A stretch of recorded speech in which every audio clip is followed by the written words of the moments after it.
Chapter 110. Through the misty morning mist, Timothy Wimbledon could vaguely see the flags fluttering on top of the city wall. He raised his telescope and tried to identify the family emblem on the flag. The sailboat and crown pattern on the green background undoubtedly belonged to his sister, Garcia Wimbledon.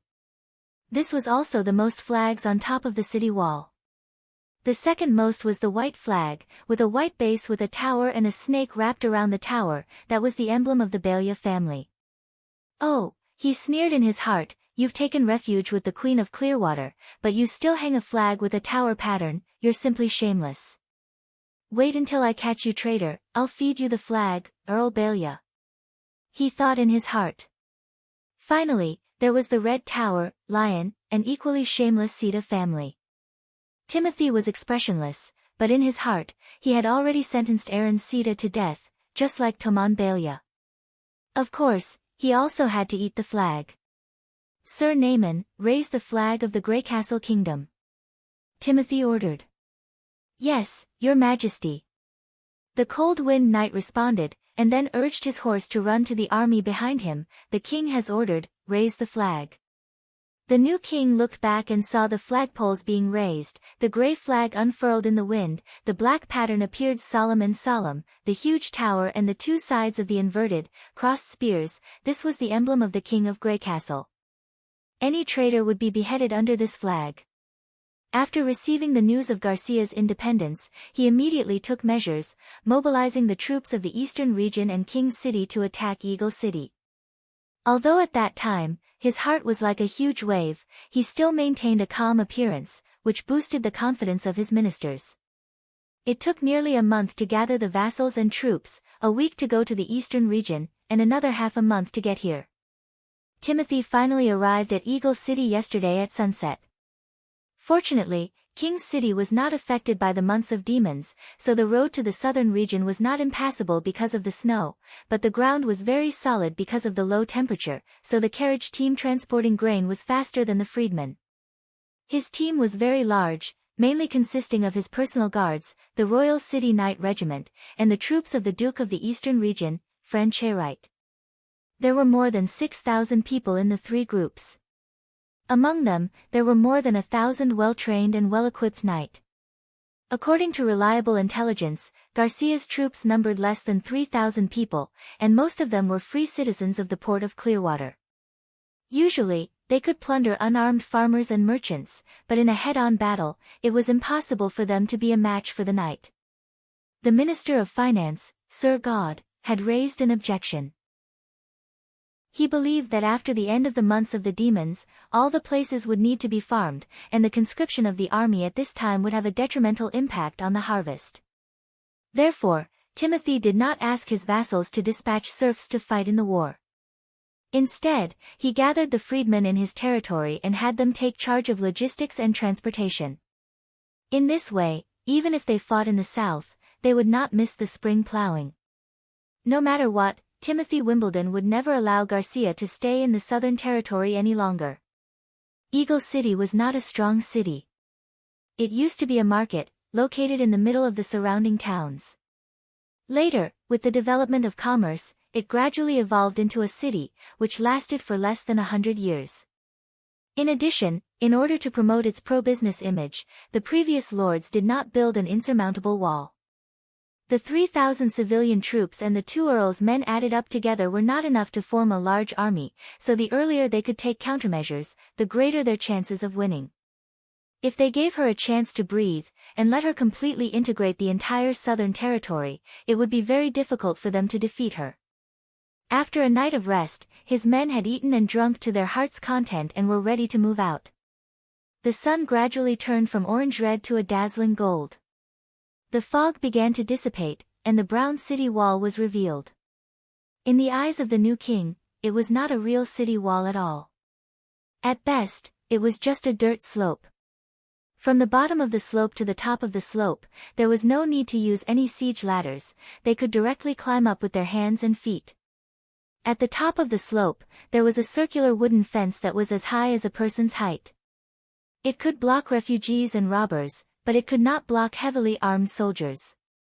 The people standing at the top of the city wall were sparse. It was obvious that they were not ready to defend the city.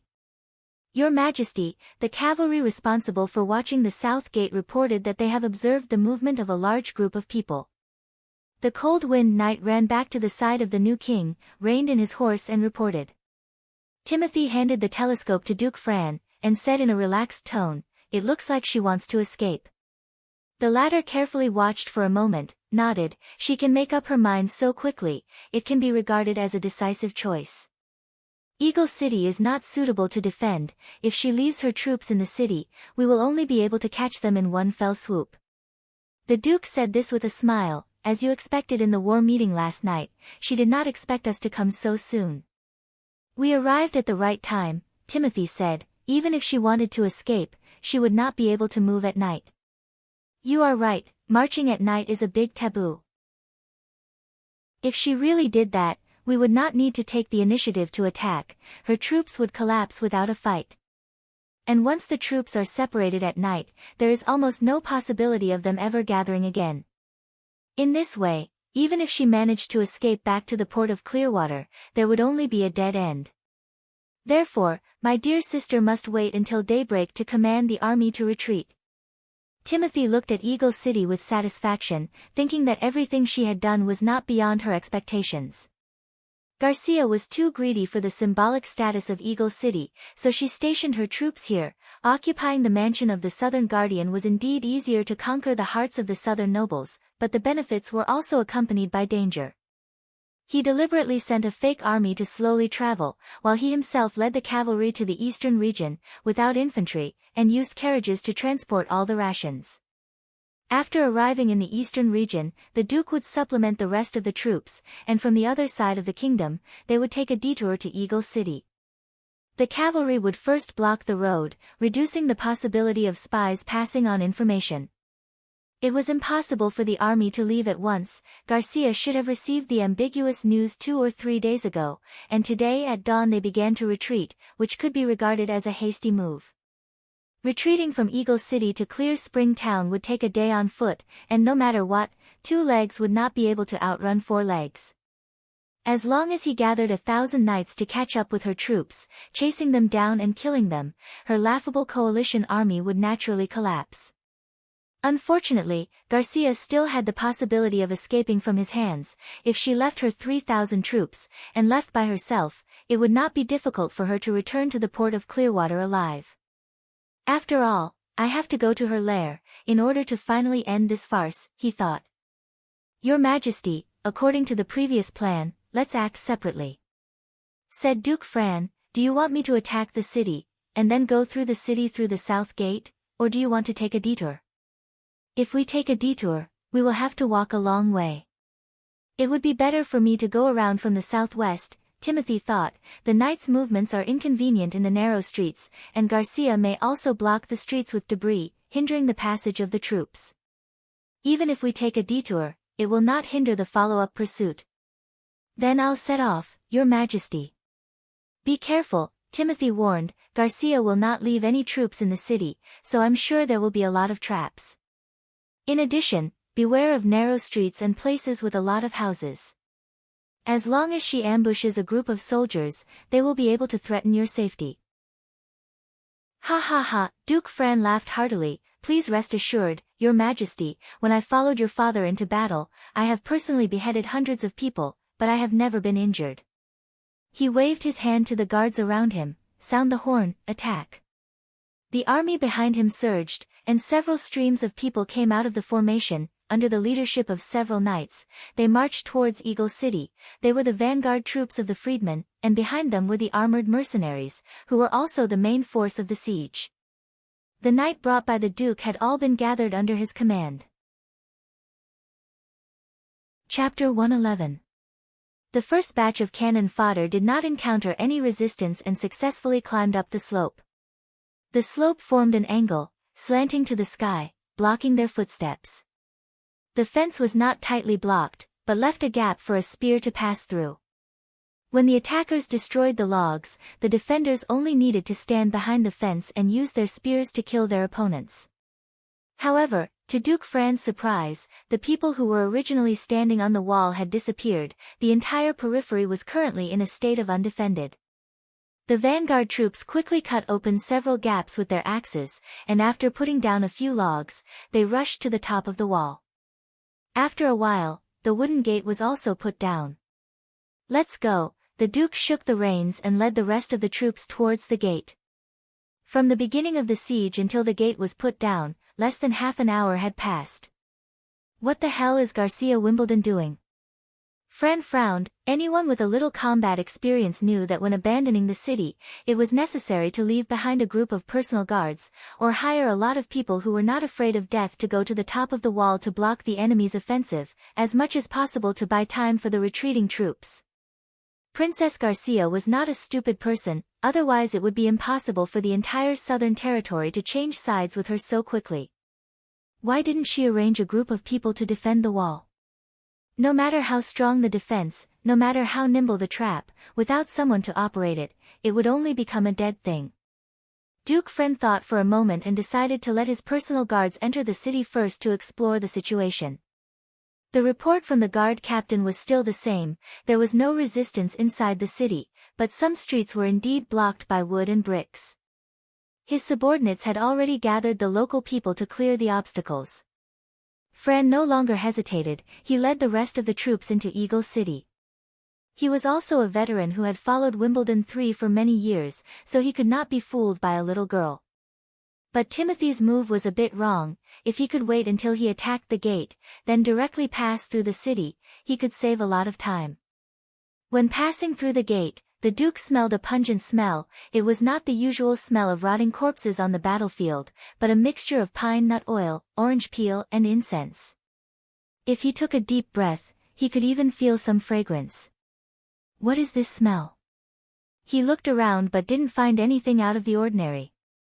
On the other hand, the ditch used to drain the earth wall was blocked.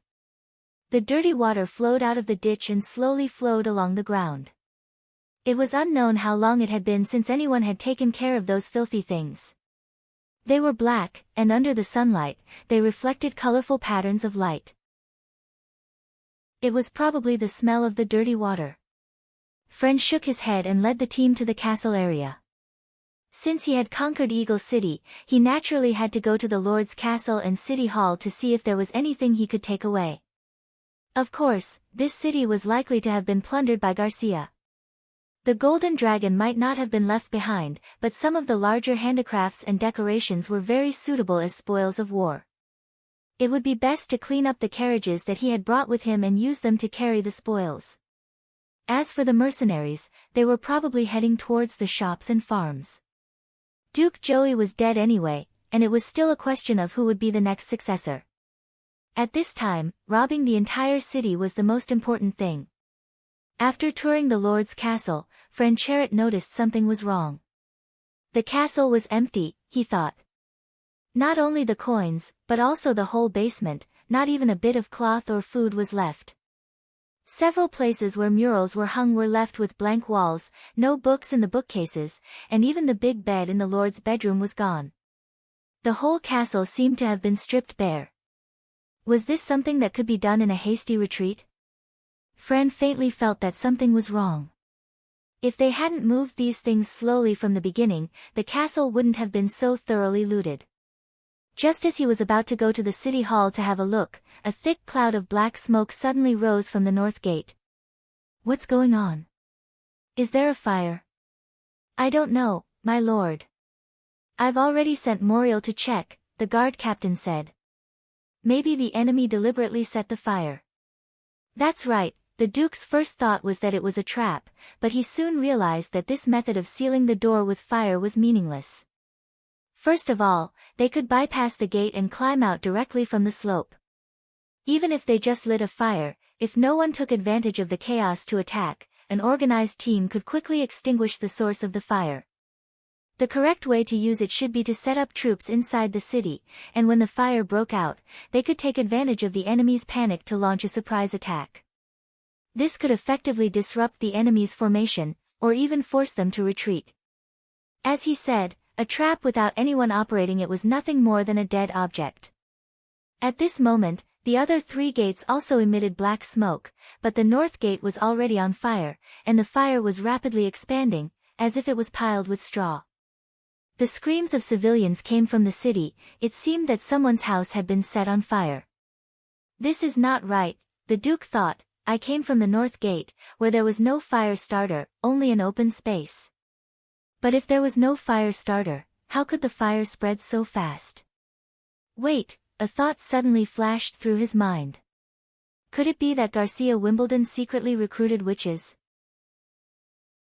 Fran touched the god's stone of retaliation hanging around his neck, and his heart calmed down a little. If it was the witch's fire, he only needed to directly pass through it, and the devil's fire wouldn't be able to hurt him. Moreover, every member of the guard team was wearing this thing, so they wouldn't pose much of a threat. As for the freedmen who didn't have money to donate to the church, the Duke didn't have time to care about them. This city was a bit strange, so he decided to go out first. The army could camp at the south gate, where they could monitor Eagle City, and also receive the new king's cavalry. Thinking of this, he ordered the guard captain, "We'll go out of the city from the south, you blow the horn on the way, gather the troops." Yes. Everyone immediately set out, but when they arrived near the south gate, they found that the fire had already reached the city, and the houses had been set on fire. The heat wave forced them to retreat. The people who had been hiding in their houses, at this moment, also ran out. The streets were full of people, and even the guards' swords couldn't stop them from fleeing in panic to the open space that hadn't been burned yet. For a moment, everyone seemed to have fallen into a sea of fire, surrounded by smoke and flames. Calm down. You go find a well, and use it to put out the fire. Duke Fran quickly issued a series of orders. Don't bother with the houses, just put out the burning obstacles on the street, and clear the way. Don't stop the horn, let the others know our position. Your Excellency the Duke. A knight came running from the direction of the city center, and before he could stop his horse, he jumped down from the back of the horse. It was Moriel, who had been sent by the guard captain to the north gate. Your Excellency, the fire at the north gate can't be extinguished. What did you say? Fran asked in surprise. Can't be extinguished. The fire is burning on the black water, she said quickly. Not only will it not be extinguished by the water, but it will also flow along with the water. Your Excellency, now the entire north city is burning.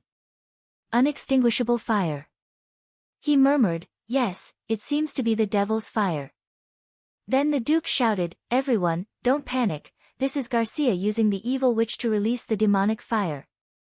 As long as you are wearing the god's stone of retaliation, even though this fire looks terrible, it will not be able to burn you.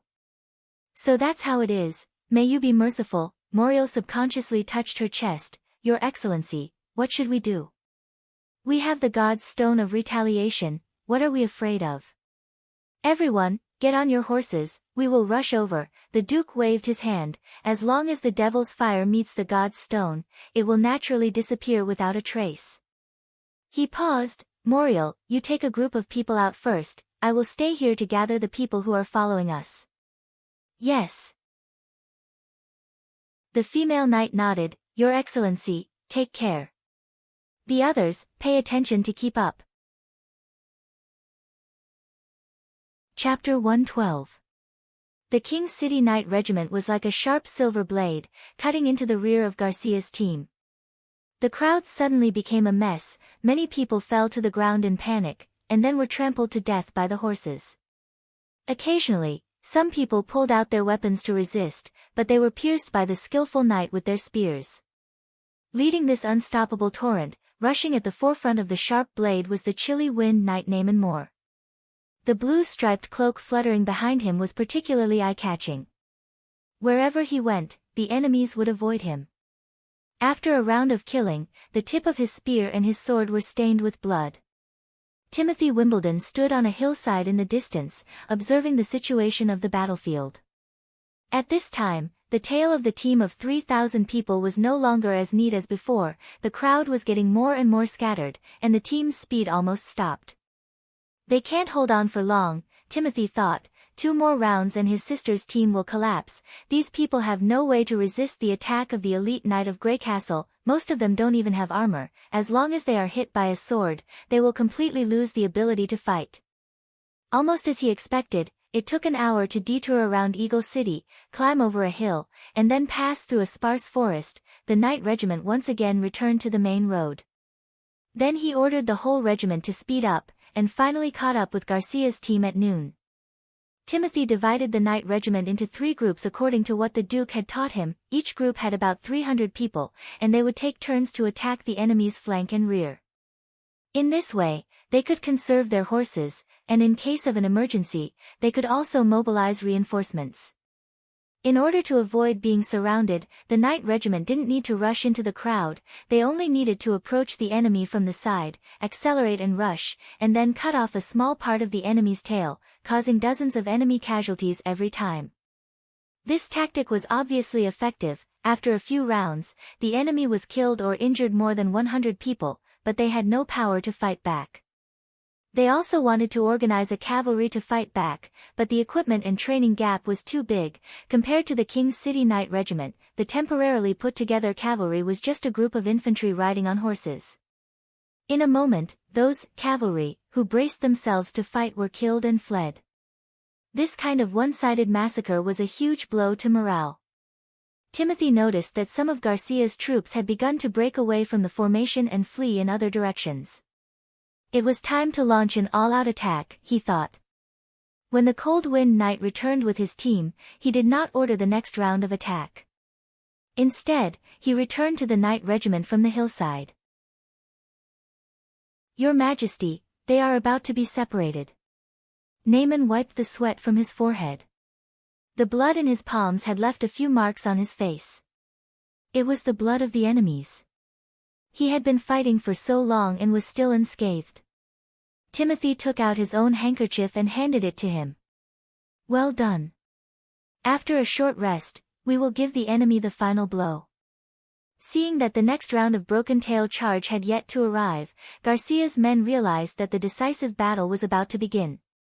The huge team completely stopped moving forward and slowly gathered until they were all huddled together.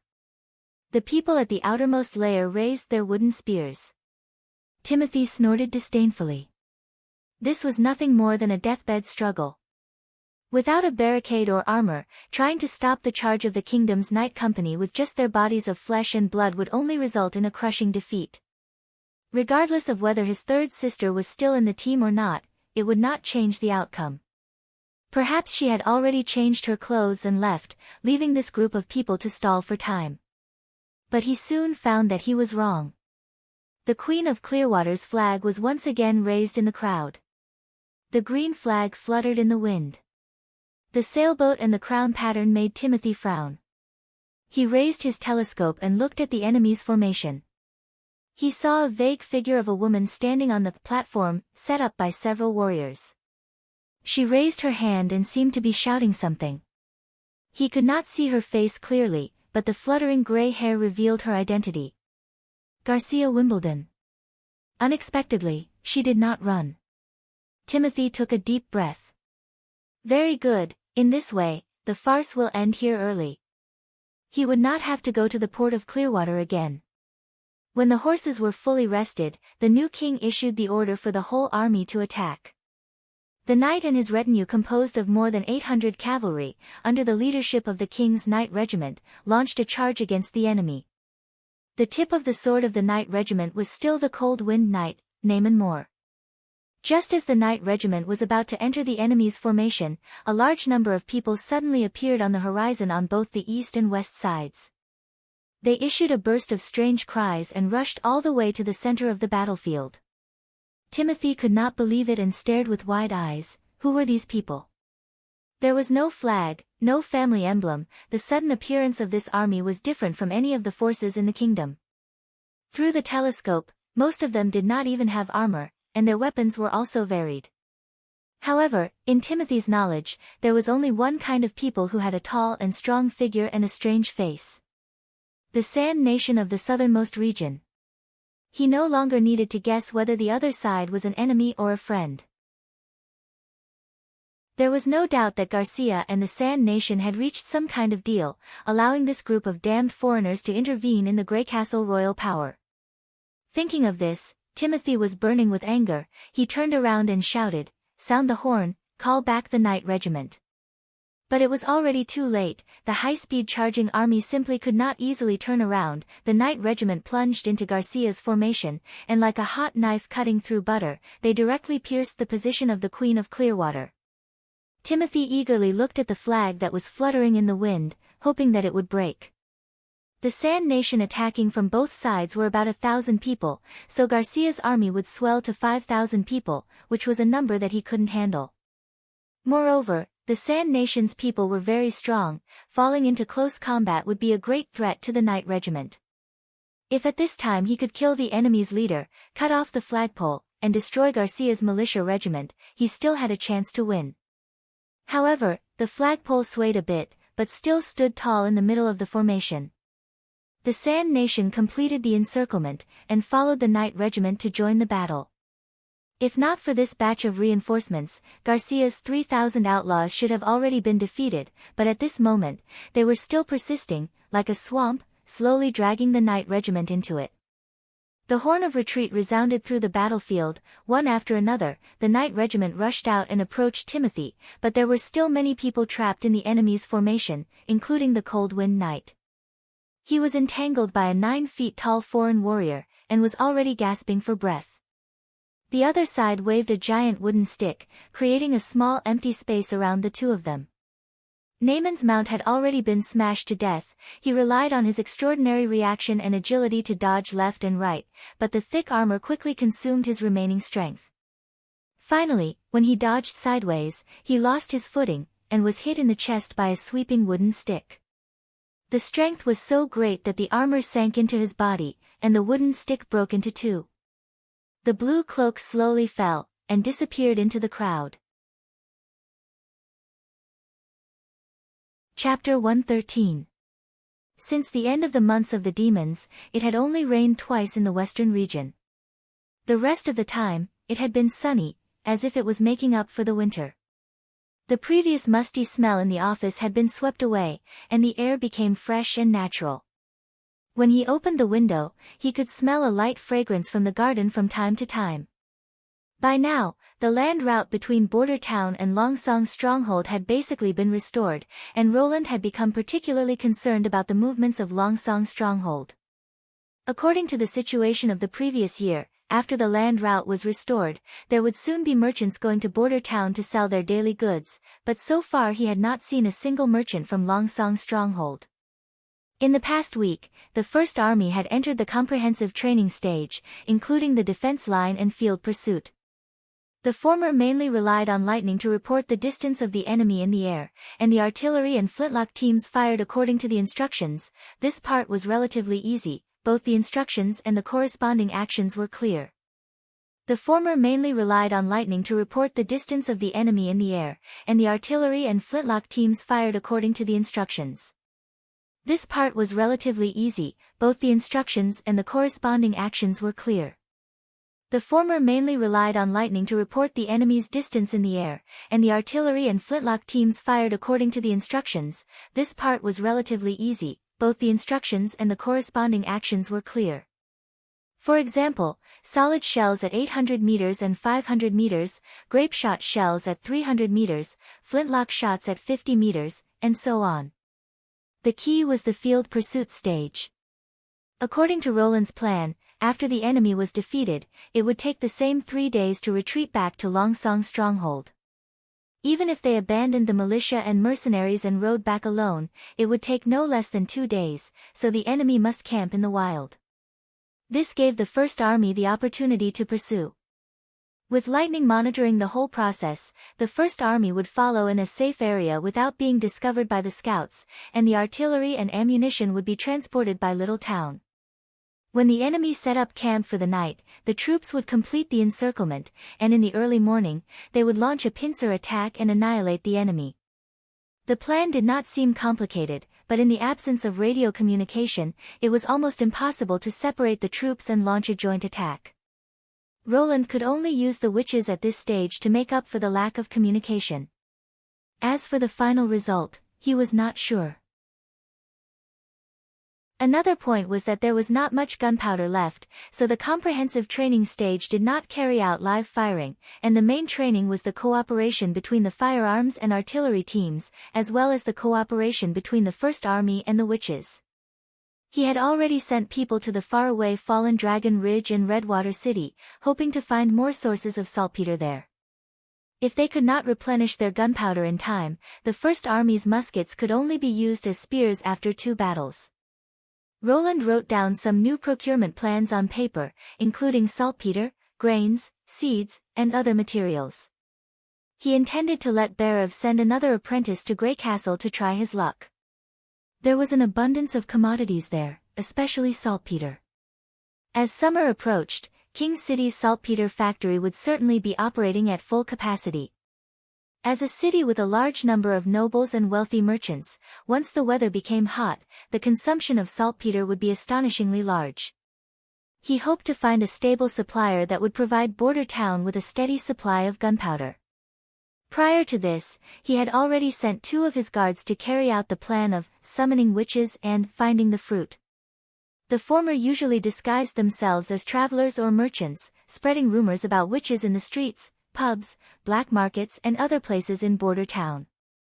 Of course, the host was not the 4th Prince Roland, but rather the Witch Cooperation Association, which had finally found the Holy Mountain and hoped that the witches would settle there. The latter would directly go to the port of Clearwater and buy the seeds of strange crops from the other side of the fjords. Of course, if there were any rare crops in the cities they passed through, they would also bring back their seeds. After finishing the purchase list, he handed it to Scroll and told her to go to the city hall and hand it over to Berev. After Scroll left, Roland stretched his body and wanted to drink some water, but found that the cup was already empty. When he was about to get up and take the kettle, Nightingale had already brought the kettle to his table. Not only that, she also smiled and filled the cup, and then took the kettle back. Roland slowly took a sip, his heart was puzzled. Recently, Nightingale's attitude was really not right. She always had a smile on her face, and even took the initiative to help him pour tea. Did she want to raise her salary? In the past, she would directly sit on the sofa, holding a plate of dried fish and nibbling it for the whole afternoon. Although Roland had asked for the reason, the other side just smiled and didn't answer, so he simply let it be. Could it be that Gwent could really make people feel happy? In the future, if he made poker and mahjong, and opened an entertainment city, it would simply be waiting to collect money. Stop, Roland shook his head, and put the distracting thoughts to the back of his mind. Now was not the time to be greedy for pleasure, he had to think about what to do after taking over the stronghold. Moving the office center to Longsong Stronghold. Roland thought about this for a long time. Moving the capital to a more prosperous place seemed very tempting, but in fact, it was not a good choice. Longsong Stronghold and Border Town were different. It had been built for more than 100 years, and the forces were intertwined. The territory was managed according to the system of enfeoffment, and even the lord of Longsong Stronghold would find it difficult to stick his hand into other territories. If he wanted to completely transform it into his own territory, it would be almost impossible to achieve without setting off a revolution. Not to mention in that kind of place where crooks mixed with honest folk, his own safety factor could not be guaranteed. He didn't want to be shot by a radical aristocrat while walking on the street. But Border Town was different, the territory was completely under his control.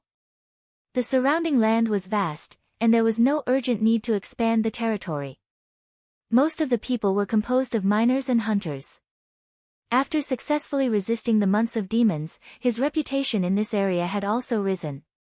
More importantly, after the propaganda of the First Army, which was composed entirely of the people, most of the people accepted the existence of witches.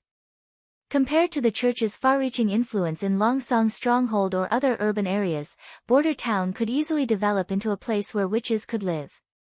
Therefore, Roland still decided to make Border Town his own core area.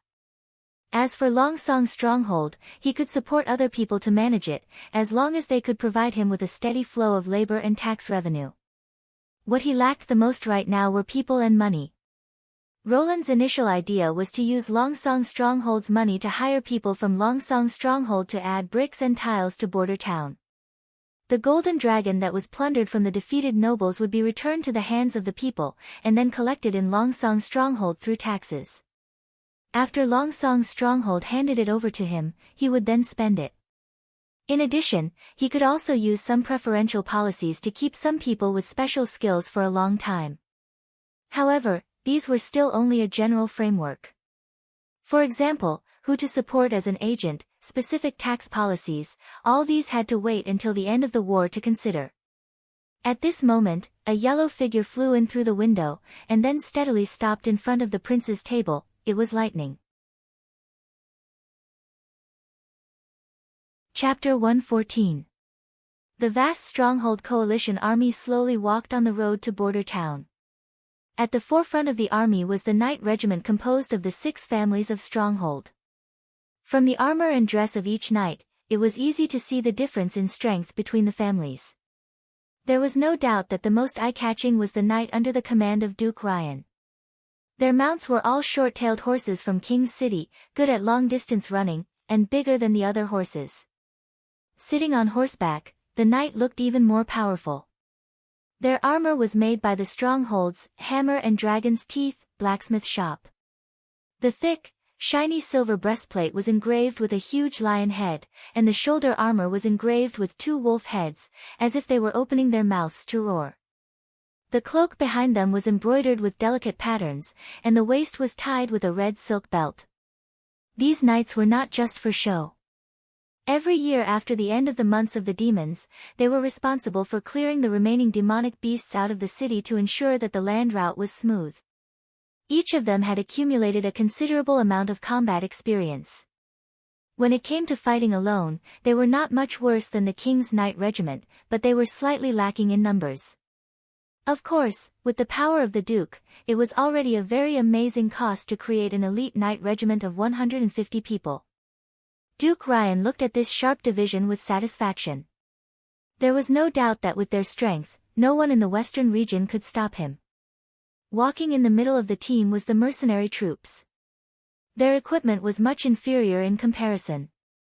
Most of them wore some old chain mail or plate armor, and they either lacked a gauntlet or a helmet. There were also some people who were only equipped with cheap leather armor and a variety of weapons. They were scattered along the road in 2s and 3s, talking and laughing loudly as they walked. It seemed that this trip was not for fighting, but just for sightseeing. At the end of the team were the freedmen who had been forcibly recruited by the lords. They dragged a wheelbarrow carrying food and tents, and slowly followed behind the mercenaries. Due to the difference in speed, the troop of about 1,500 people was stretched very long. The knight troops at the front had to stop from time to wait for the troops behind them to catch up. My lord, the elk Earl Hilt Medra pulled the reins so that he and the Duke were side by side. We still have half a day's journey to Border Town. If all goes well, we should be able to arrive at the dog hour, 4 p.m. At that time, should the troops rest for the night and wait for the next morning before moving, or should they immediately attack the Lord's castle? Don't tell me you want to sleep in the wilderness. At night, I think we should be lying in the castle's big bed, not in the wet mud. Of course, he still had to consider the royal family's reputation. After arriving at Border Town, I will first send an envoy to persuade him to surrender. The Earl of Honeysuckle, who was walking slightly ahead, turned around and said, "The knight's men and horses are tired after a day of walking. Wouldn't it be inappropriate to attack directly? After all, Roland Wimbledon relied on his miners to safely survive the entire months of the demons. I think it's better for us to be cautious." "Haha, it's fine if others don't know, but even you don't know the details of the demonic beasts?" "My old friend. They are indeed terrible in the wild, fast and amazingly strong, but if there is a wall, most of the demonic beasts are just targets. After all, they are just a group of beasts." The elk Earl shrugged and said, "I was surprised that he could build a wall so quickly, but with this alone, it is impossible to resist my knight, right? They are not brainless fools." "Exactly. And I also received a message from the north. the Duke of Ryan said casually, this year's Hermes was attacked by a large number of hybrid demonic beasts, and the new holy city almost fell. At present, it is not clear why, but it seems that this year's demonic beasts are heading for the new holy city, and the western region is just a few fish that escaped the net. As the lord of the western region, his eyes were not only focused on this remote area, but also on the major cities and towns for many years, who continuously sent him the latest information. The tragic battle in the north was not the main point. A few days ago, he received a secret report from Cliff City, saying that the new King Timothy and Queen of Clearwater Garcia had a fierce battle in the Eagle City of the southern region, and according to the previous news, Timothy's team should arrive in Eagle City in a month. The letter did not mention the battle, only described that when Timothy returned from Cliff City, there were only a few of the thousands of troops left, and he was even unable to block the road as he did when he came. Some people also saw that Eagle City was set ablaze, and the rising black smoke column was almost at the same level as the clouds, and the residents of the surrounding towns witnessed this spectacle. There was no doubt that, regardless of whether the Queen of Clearwater was killed by Timothy or not, such a tragic loss was a serious blow to the new king. This secret letter made the Duke of Ryan restless, and overnight he sent many of his trusted aides to King City and the eastern region, hoping to find out Timothy's current situation. If this battle between the two kings had the opportunity to destroy the new king's unstable regime, he absolutely did not mind adding another torch to the fire. If he wanted to be an independent king, now was almost the best opportunity. The soldiers in the north were buried at the foot of the holy city, and the south had just experienced a war, and obviously needed to lie down and lick their wounds. Not to mention the eastern region and King City, it was likely that they would not be able to recover for a few years. As long as he pulled a group of people to eat the north, he could tear Greycastle in half. At that time, his territory and population would be comparable to the continent's northernmost kingdom of Eternal Winter, and his strength would be able to compete with Greycastle in the southeast. And he, Osmond Ryan, would be the first king of this land. Thinking of this, the Duke showed a proud smile. He hoped that after this farce ended today, tomorrow he would immediately set foot on the road home with the prince. If he was lucky, 3 days later he would be able to receive good news from his trusted aides in the castle. When the sun gradually set in the west, approaching the peak of the mountains, Ryan saw the looming outline of Border Town Castle, and, outside the town, a group of densely packed figures. "Father, Your Excellency," Ren Med, who was responsible for leading the way in front of the team, rushed back to report, "Those people in front should be the fourth prince's guards, they are all armed, and it seems that they do not welcome us." "That's good, at least we don't have to bother going to the castle to invite him," the Earl of the Elk family said with a smile. "Go inform the knight to slow down, we are still far away from the charging distance." "Yes, father," Ren accepted the order and left. Duke of Ryan raised the telescope, looking at the enemy's formation. The team in the mirror looked very strange, they were holding strange weapons, standing next to each other in 2 dense rows. If the weapon was a spear, then it was impossible to see the spear tip, and the grip was too short. Moreover, the enemy's formation was too unreasonable, such a thin line of defense, wouldn't it be easy to break through? This made the Duke a little confused. Even if the prince didn't have any military knowledge, he still had the knight and his guards, it was impossible for them to accompany him, right? After thinking for a moment, the Duke decided to let the mercenaries take the lead, and the knight's troops temporarily stopped in the charging acceleration area to wait for orders, to see what the prince was planning. Of course, the messenger to persuade the prince to surrender was still needed. Duke of Ryan called for a guard. "You go and tell the prince, I have no intention of hurting him, but the decree of King Timothy Wimbledon has arrived, I have no choice but to obey.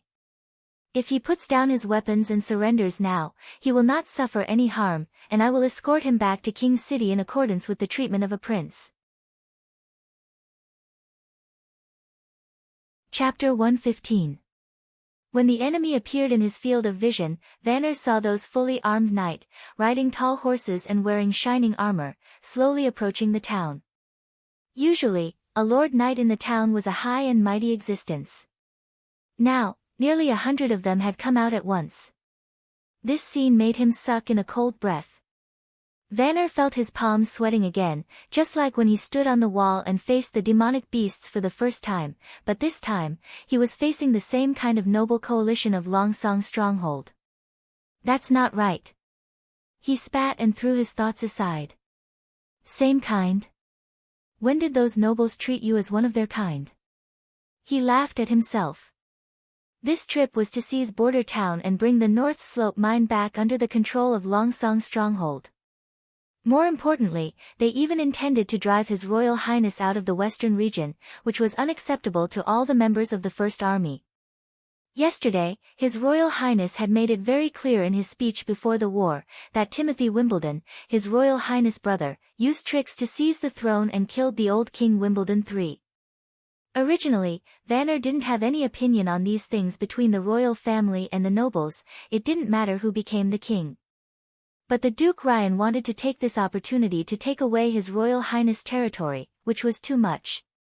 Think about it, before His Royal Highness came here, what was Border Town like? The former lord seemed to be an earl, who was rarely seen. When he bought furs, he brought his guards with him, and often bought the good goods from the hunters at low prices. When the months of demons came, he was the first to escape, and when the townspeople suffered in the Longsong stronghold slums, he never cared about them. Now, under the rule of His Royal Highness, Border Town was getting better and better, these changes were visible to everyone. Vanner thought, the more the miners produced, the more they got paid. After His Royal Highness put the black machine into the North Slope mine, the extra output was still counted as the miners' pay.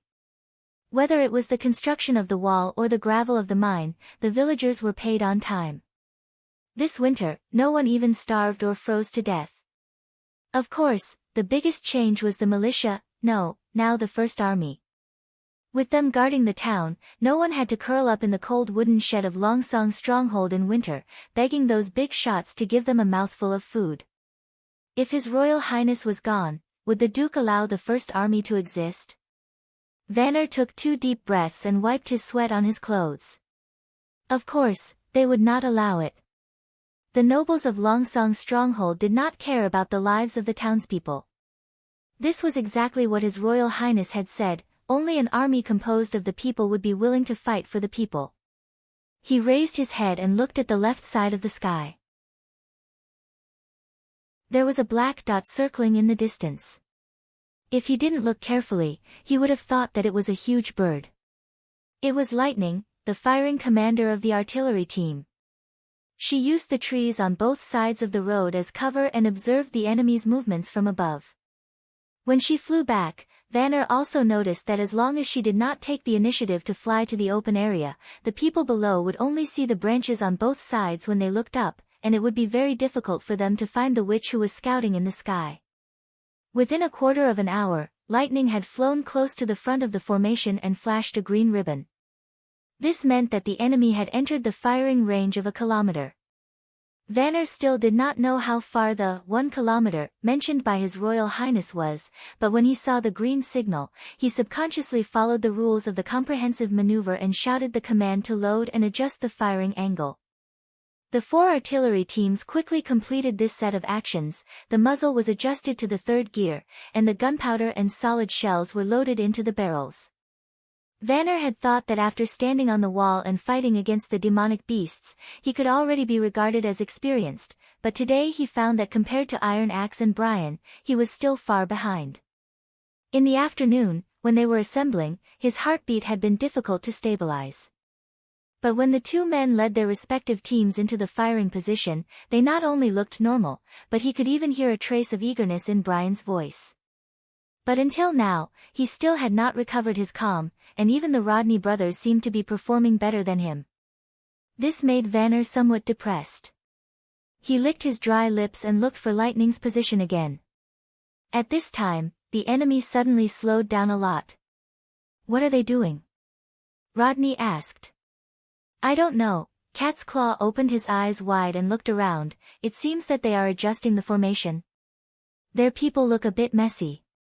"They are waiting for the troops behind them," Jop said with a trembling voice. "It is impossible for Lord Knight to fight alone, there must be a large number of people behind them." "You even know this?" Narsen curled his lips. I have seen it. A lord knight will bring at least 2 squires, as well as a dozen serfs to carry their provisions. He counted with his fingers. You see, a Duke of Longsong's stronghold has at least 100 knights under his command, right? There are at least 300 people who can fight on horseback. Adding the earls and viscounts in the territory, there are even more. There are also mercenaries. They live on the edge of a knife. They kill without blinking an eye. We only have a total of 300 people. Less than 300 people, Vanner corrected in his heart. Only 270 people are equipped with weapons. According to His Highness, this is called insufficient production. Now those who don't have guns have been sent to the artillery team to carry ammunition for the 4 cannons. But seeing that there were still people who performed worse than him, he felt a little better. That's the mercenaries, they are coming. Jop whispered. Vanner raised his head and looked, only to see a group of people dressed in a variety of clothes gradually occupying the front of the battlefield. They didn't ride on horseback, nor did they line up, but instead gathered in 2s and 3s in the middle of the battlefield. The knights spread out on both sides, seemingly to make way for the mercenaries. Compared to half a quarter of an hour ago, the Duke's coalition army was much closer. At this time, a knight flew out from the coalition army and quickly rushed towards Border Town. Vanner's heart tightened, he almost shouted the command to fire. What is she doing? He looked up, but still didn't see lightning, but the other side was getting closer and closer, while waving a white flag. He is the messenger sent by the Duke, Jop muttered. He should be here to persuade us to surrender. That's none of our business. Rodney squatted down behind the cannon, his line of sight aligned with the center line of the cannon barrel. Leader, the cannon needs to be adjusted. Most of the knight have already left the battlefield. In the previous live fire practice, they had been repeatedly taught that the attack range of the cannon was in a straight line in front of the muzzle, so if they wanted to hit the target, they had to overlap the target with the center line of the cannon barrel. The 5 of them turned the cannon slightly, until the knight troops at the forefront of the coalition army entered the direction of the muzzle. The messenger who came alone was immediately escorted to the rear of the defensive line by Sir Carter, but Vanner knew that the Duke's move was only a waste of time. His Highness the Prince would never agree to surrender. Suddenly, lightning sped up and flew towards the town's defensive line, her arms waving, the yellow ribbon in her hands fluttering in the wind.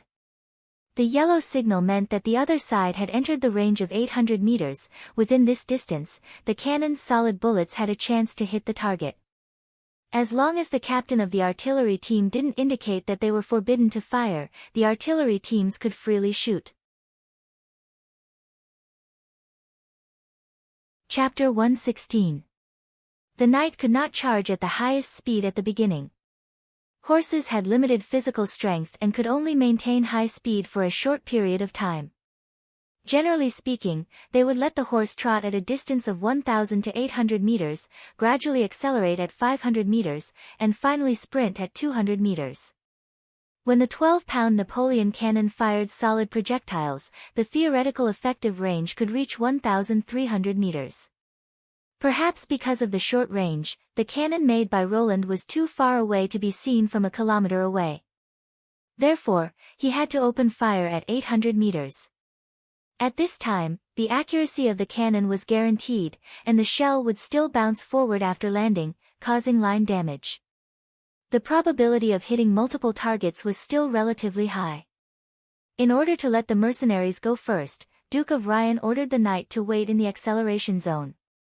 In the past, this was an absolutely safe zone. Bows and crossbows could not threaten the knight, and the latter had enough distance to increase the speed of the horse. The low efficiency of the mercenaries caused the knights who were already in position to pull their mounts to a halt and wait quietly. For the artillery team, they were almost fixed targets. The Duke did not know that when his troops stepped on this land, they had already fallen into the battlefield that Roland had prepared. The middle road was flat and spacious, and both sides were filled with plants catalyzed by leaf. It looked like an ordinary grassland, but under the knee-high weeds were thick vines, like tripping ropes. If the cavalry wanted to outflank the defensive line, they could only advance at a very low speed. Within a kilometer, the distance was marked by Soroya. It might not be clear on the ground, but in the eyes of Lightning, who was overlooking the whole situation from the air, the battlefield was accurately divided into several sections. Different colored marks represented different distances. The enemy was advancing on a ruler. The artillery team did not need to calculate the angle of the muzzle, they only needed to follow the predetermined steps in the maneuver. The 12-pound cannon of Vanner Group was the first to roar. A large amount of gas produced by the detonation of the gunpowder pushed the projectile outward. When it flew out of the muzzle, it had accelerated to more than 400 meters per second. Almost in the span of 2 breaths, the shell hit the ground with a whistling sound, passed between 2 knight, and fell into the grass beside the road. The splashing soil and gravel startled the horses. One of them did not have time to react and accidentally fell off the horse. The other 2 cannonballs also missed, causing a trail of dust to rise. In the first round of firing, only the last group of cannons was lucky. There was no one in front of the iron ball. A knight happened to pass in front of it when he was controlling his frightened horse. His armor was useless in front of the huge kinetic energy. After the iron ball pierced through the thin iron skin and flesh, it bounced a little on the ground and broke another knight's calf. The knight's horse was also cut open, and its internal organs flowed out on the ground. If the knights were in the normal acceleration phase, they would have adjusted the angle of fire for the next round of bombardment. But this sudden attack had clearly shocked the Duke's coalition army. They did not even know where the attack came from or how it was launched. The speed of the cannonball was beyond the ability of the naked eye. The knight did not receive the order, but he could not see the speed of the shell. The Vanner team completed the reloading process as fast as possible, and the second round of bombardment began. Under the hot weapons, the flesh and blood were exposed to the fragility and softness of the body. Once the iron ball passed by, it would be an irreversible injury. The knights who were hit directly not only had their limbs broken into several pieces, but also blood splattered everywhere. Only when the shell fell to the ground and formed a second ejection, people could faintly see a vague black ghost, wantonly taking the lives of its companions in the crowd. After 2 rounds of bombardment, the Duke finally connected the fire, roars, and inexplicable attacks in the enemy camp. The enemy seemed to have an incredible weapon, whose range was far beyond the crossbow, almost comparable to the fortress's trebuchets. Thinking of this, the Duke ordered his men to blow the horn to attack. As long as the distance was closed, this long-range weapon would basically lose its effect. However, the knight showed a completely different reaction. After hearing the horn, some people began to speed up in the direction of the town, some people were still competing with their horses, and a small number of people had retreated to the rear. Coupled with the swarming mercenaries, the whole scene was chaotic. The attacking knight returned to the main road, and the gunner team immediately became busy. In addition to cleaning the barrel and reloading the ammunition, they also needed to move the gun carriage. At this time, Lightning once again returned to the line of defense, and the ribbon in her hand was replaced by a red one.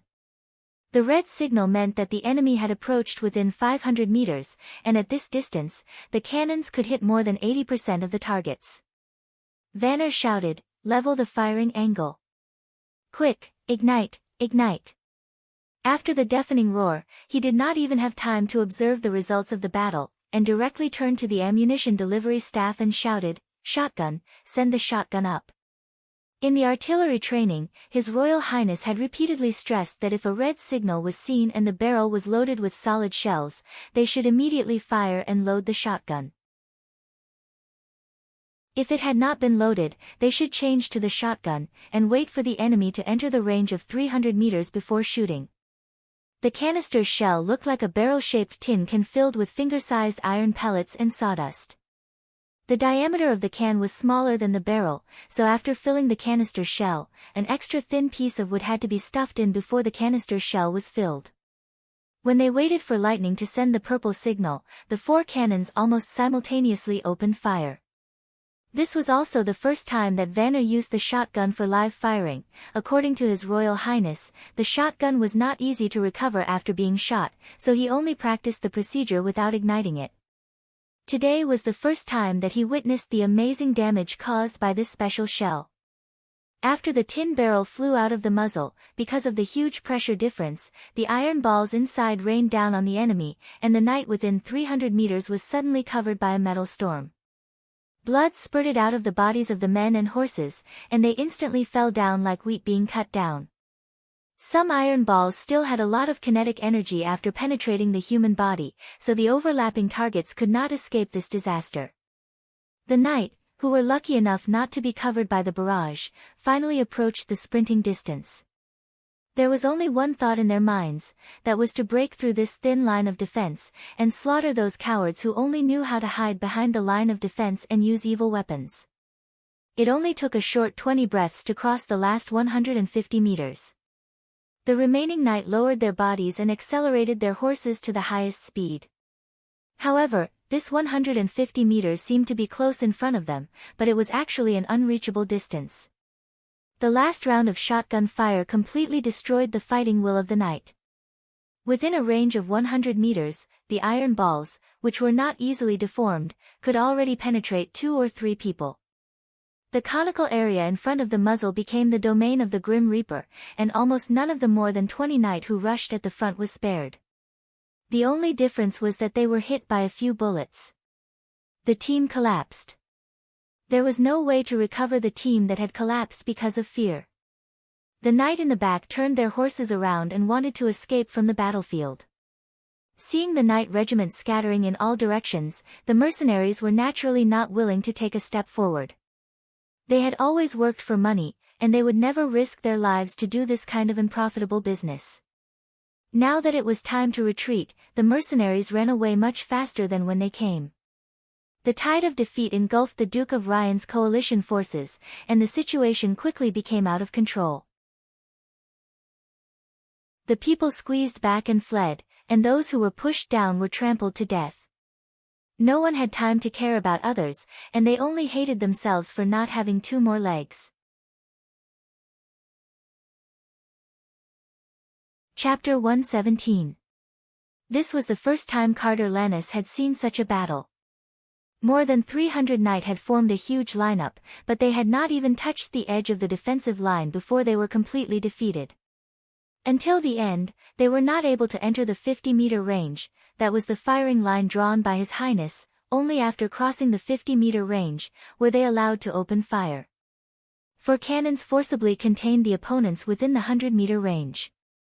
Within the 150 to 100-meter range, there were 20 corpses lying in disorder, and these people, like himself, were all skilled knight, otherwise, it would have been impossible for them to control the horses to move forward at high speed under the roar of the cannons.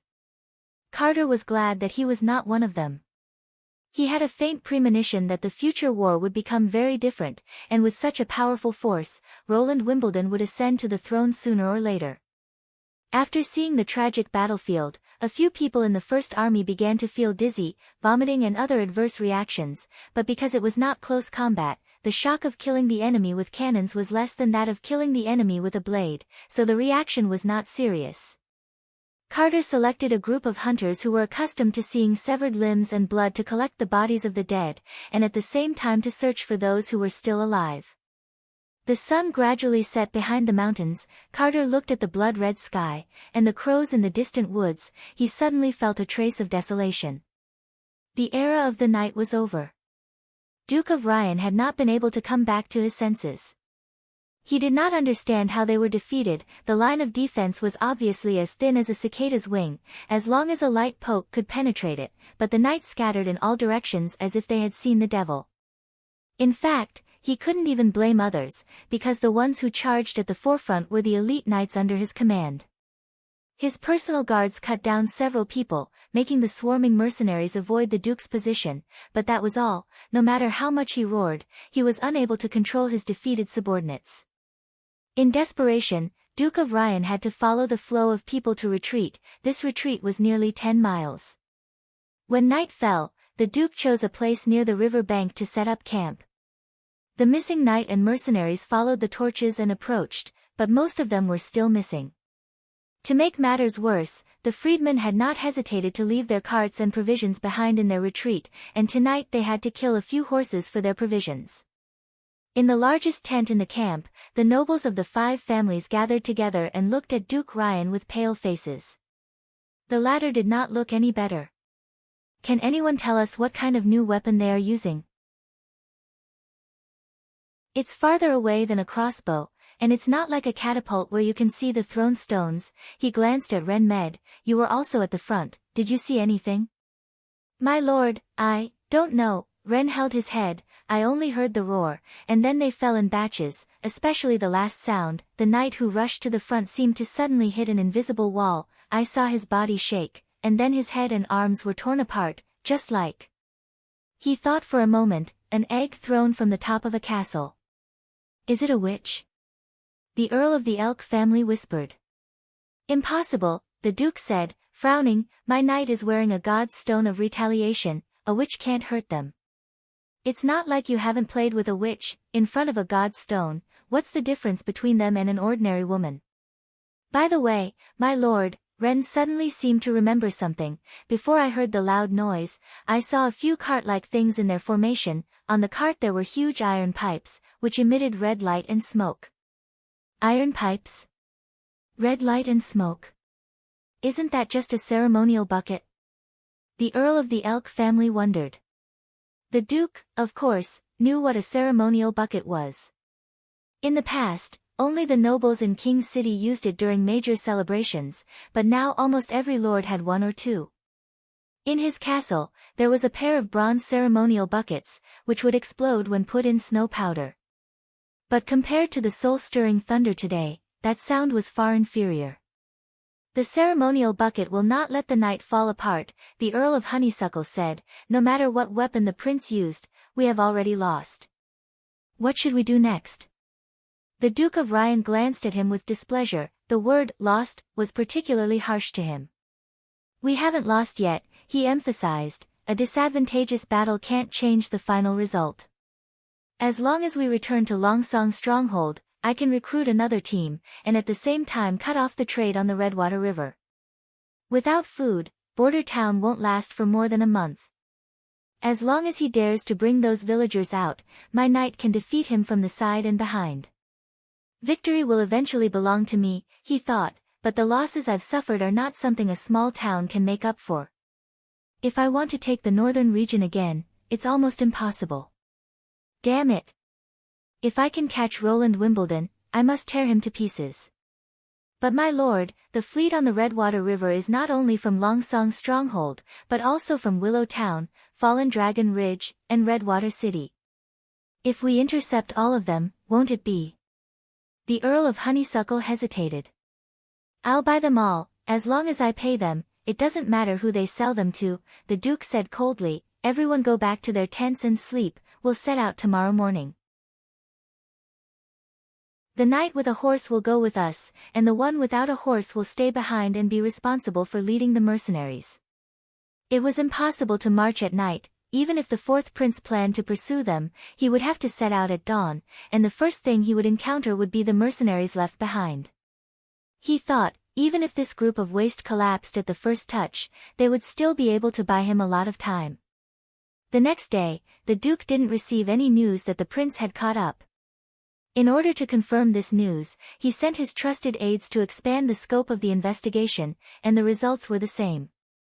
This made him feel a little relieved, probably because the new weapons were as difficult to move as the trebuchets, and could only be used in a defensive battle. Relying only on a group of miners with wooden sticks, the prince didn't dare to act rashly. At 3:00 in the afternoon, the Duke ordered the knight to stop and wait for the people behind to catch up. When it was nearly dusk, the mercenaries and freedmen caught up with the cavalry one after another. Everyone was busy again, circling a piece of land and hastily setting up tents. As long as he could get through this night, he would be able to rush to Longsong Stronghold tomorrow. The 3-feet-high bluestone wall was like a natural moat for hundreds of troops. Even if the other side had a very long range of new weapons, he could still use the trebuchets behind the wall to counterattack. This account, he would definitely settle with the prince. But what made the Duke of Ryan a little uncomfortable was that, all the way today, he always felt like he was being stared at. It's probably an illusion, he thought. I'm too nervous. The next morning, the Duke was awakened by the sound of cannons. When he rushed out of the tent, he found that everyone was covering their heads and scurrying away. From time to time there would be mud and blood splashing everywhere. Looking to the west, he saw the militia, wearing standard leather armor lined up in a straight line, quietly standing outside the camp. In the midst of the deafening roar, there was only one thought left in the Duke's mind: how did they catch up? Yesterday, the knight who was responsible for the investigation didn't see the pursuers. "Your Excellency the Duke, let's go." The guard shouted loudly as he brought a horse. Osmond Ryan woke up from his daze. He turned over and mounted the horse, following the guard to the east. However, not long after they left the camp, they saw another unit that looked exactly the same. They were wearing the same standard leather armor, holding strange short sticks in their hands, arranged in a neat row. Even their expressions looked the same. Chapter 118. Although Roland had the first army train twice a week, he had never tried to march at night. It was dangerous to dispatch troops at night. They couldn't see the road clearly, they could easily be attacked by wild beasts and poisonous snakes, and it was easy to get lost. Holding a torch was simply a natural target. Therefore, he had to wait until dawn the next day to set off with the Duke's coalition army.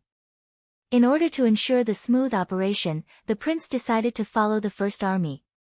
Of course, compared to the bumpy and rubbing butt riding, he chose to accompany them on Little Town. After half a month of training, Hummingbird was able to control the duration of the 12-pound cannon Lightning within a fixed range. Taking into account the long enchantment process, Roland arranged for her to transform the cannon at dawn, so that the first cannon could last the longest, and the remaining cannons successively decreased in order to ensure that the 4 lightning cannons lost their effectiveness as much as possible. Thanks to Hummingbird's ability, Little Town could now carry 4 cannons and their crew members at a time. The huge cement ship was full of people. In addition to the artillery team and Roland, Anna, Nightingale, Nana, Leaf, Echo, Hummingbird and Sir Pine were also aboard Little Town. Vendi was responsible for providing the power, and Brian was the helmsman. It could be said that, except for Scroll, Soroya, Lily and Mystery Moon who weren't good at fighting, almost all the witches in Border Town came out in full force. Originally, Anna didn't need to go to the battlefield, but her firm eyes made Roland unable to be ruthless in the end. The land troops were the first army's firearm team, led by Chief Knight Carter and Iron Axe, while Lightning was responsible for the whole tracking mission. A group of people quietly followed behind the enemy. The distance between them was just outside the patrol range of the cavalry scouts. Once Lightning discovered the activity of the cavalry scouts, the army would stop moving forward. Along the way, they also captured a lot of scattered mercenaries and freedmen, but at the moment there was no way to deal with these surrendered enemies, so after disarming them, they were taken care of by the team members who didn't have firearms. This was also the first time that Roland led an army on an expedition against the enemy. He stood on the bow of Little Town, feeling the head-on morning breeze, feeling quite proud of himself. "What are you laughing at?" Anna suddenly appeared beside him and asked. "Ah." Roland's smile disappeared instantly. "Nothing." "Really?" She handed him a handkerchief. "Wipe your saliva." Roland suddenly felt an urge to jump into the water. "Thank you." When Lightning reported that the other party had set up camp, it was already sunset. Compared to the previous continuous reconnaissance, it was obvious that the morale of the Allied forces had dropped to a freezing point after experiencing a huge defeat. Just as dusk fell, the knight who was in charge of the reconnaissance rushed back to the camp in a hurry, afraid that he would miss the horse meet at night. Roland's troops were stationed on the shore 2 kilometers away from the Duke's army. Since they hadn't been discovered along the way, the annihilation plan was already half a success. Next, they just had to wait for the sky to brighten and complete the encirclement before the enemy set out. This was also Roland's first time spending the night in the wild. Compared to the camp full of reptiles, he was more inclined to sleep on the boat. The wooden shed where the artillery was parked was emptied, and the members of the artillery team unloaded the 12-pound cannon and lived in the camp. Little Town became the prince's temporary palace. In addition to Roland, the other witches also stayed on the boat for the night. Everyone covered the shed with mattresses and lay down side by side with their clothes. Roland wanted to be reserved, but he found that the witches didn't care about it at all. In addition to Anna, they had all suffered a lot. During the days when they were homeless, sleeping in the wild was a common thing. After a while, everyone fell asleep. Only Roland and Anna found it difficult to fall asleep. The former was used to a soft bed, so it was difficult for her to adapt to the hard deck bed. Anna, on the other hand, seemed to be thinking about something. She kept tilting her head and looking at Roland. When the prince turned his head, Anna would quickly close her eyes and pretend to be asleep. But under the moonlight, her eyelashes could still be seen trembling slightly. If it wasn't for fear of waking up the others, Roland really wanted to pinch the tip of her nose, force her to open her eyes, and then hold her in his arms. In this way, the two of them almost didn't sleep for the whole night. Before the sun rose, Roland launched his plan to divide the troops and surround them. The 270 infantry with guns would be divided into two groups. One of the groups would be equipped with 2 cannons, and would be sent by Little Town to the rear of the Duke's army. They would complete the defense 1 kilometer away. Lightning was responsible for monitoring the Duke's movements. When the cannons were set up, the little girl would give the signal.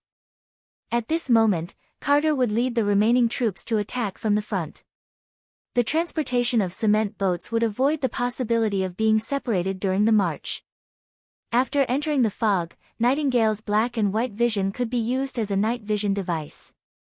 With her as the navigator, Little Town would have the ability to navigate during the day.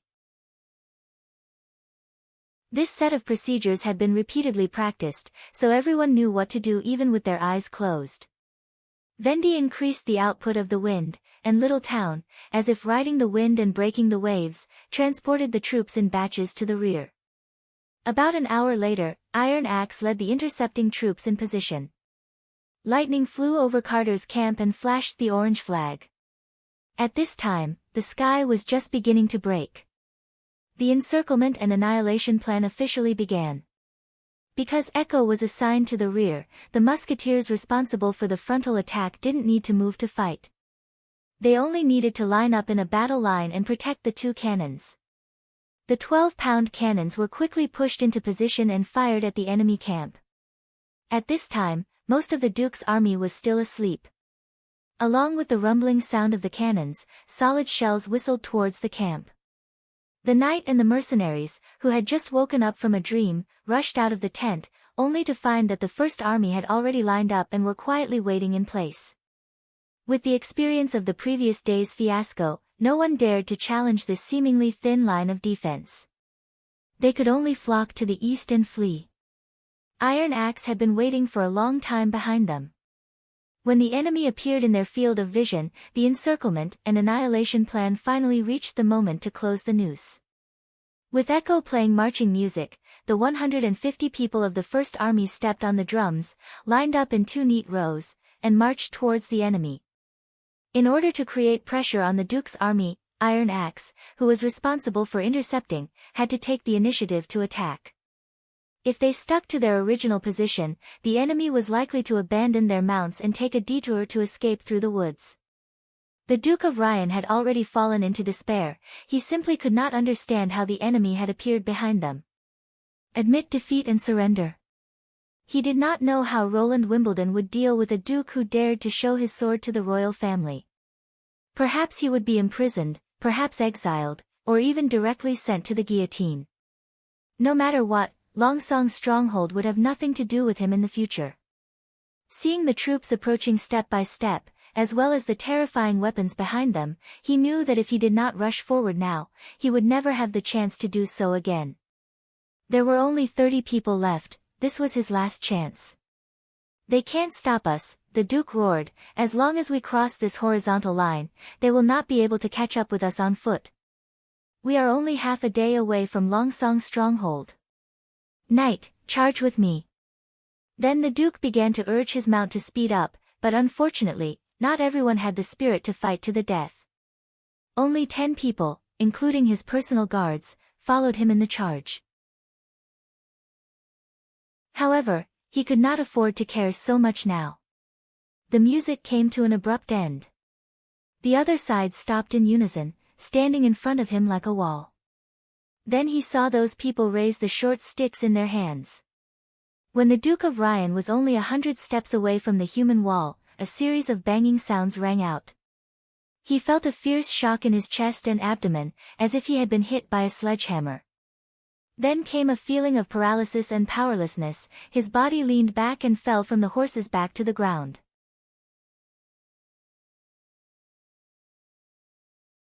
Chapter 119. Perrault Hull sat at his desk, subconsciously fiddling with a beautiful piece of parchment in his hand. It was the program list sent by the Longsong Theatre every weekend afternoon.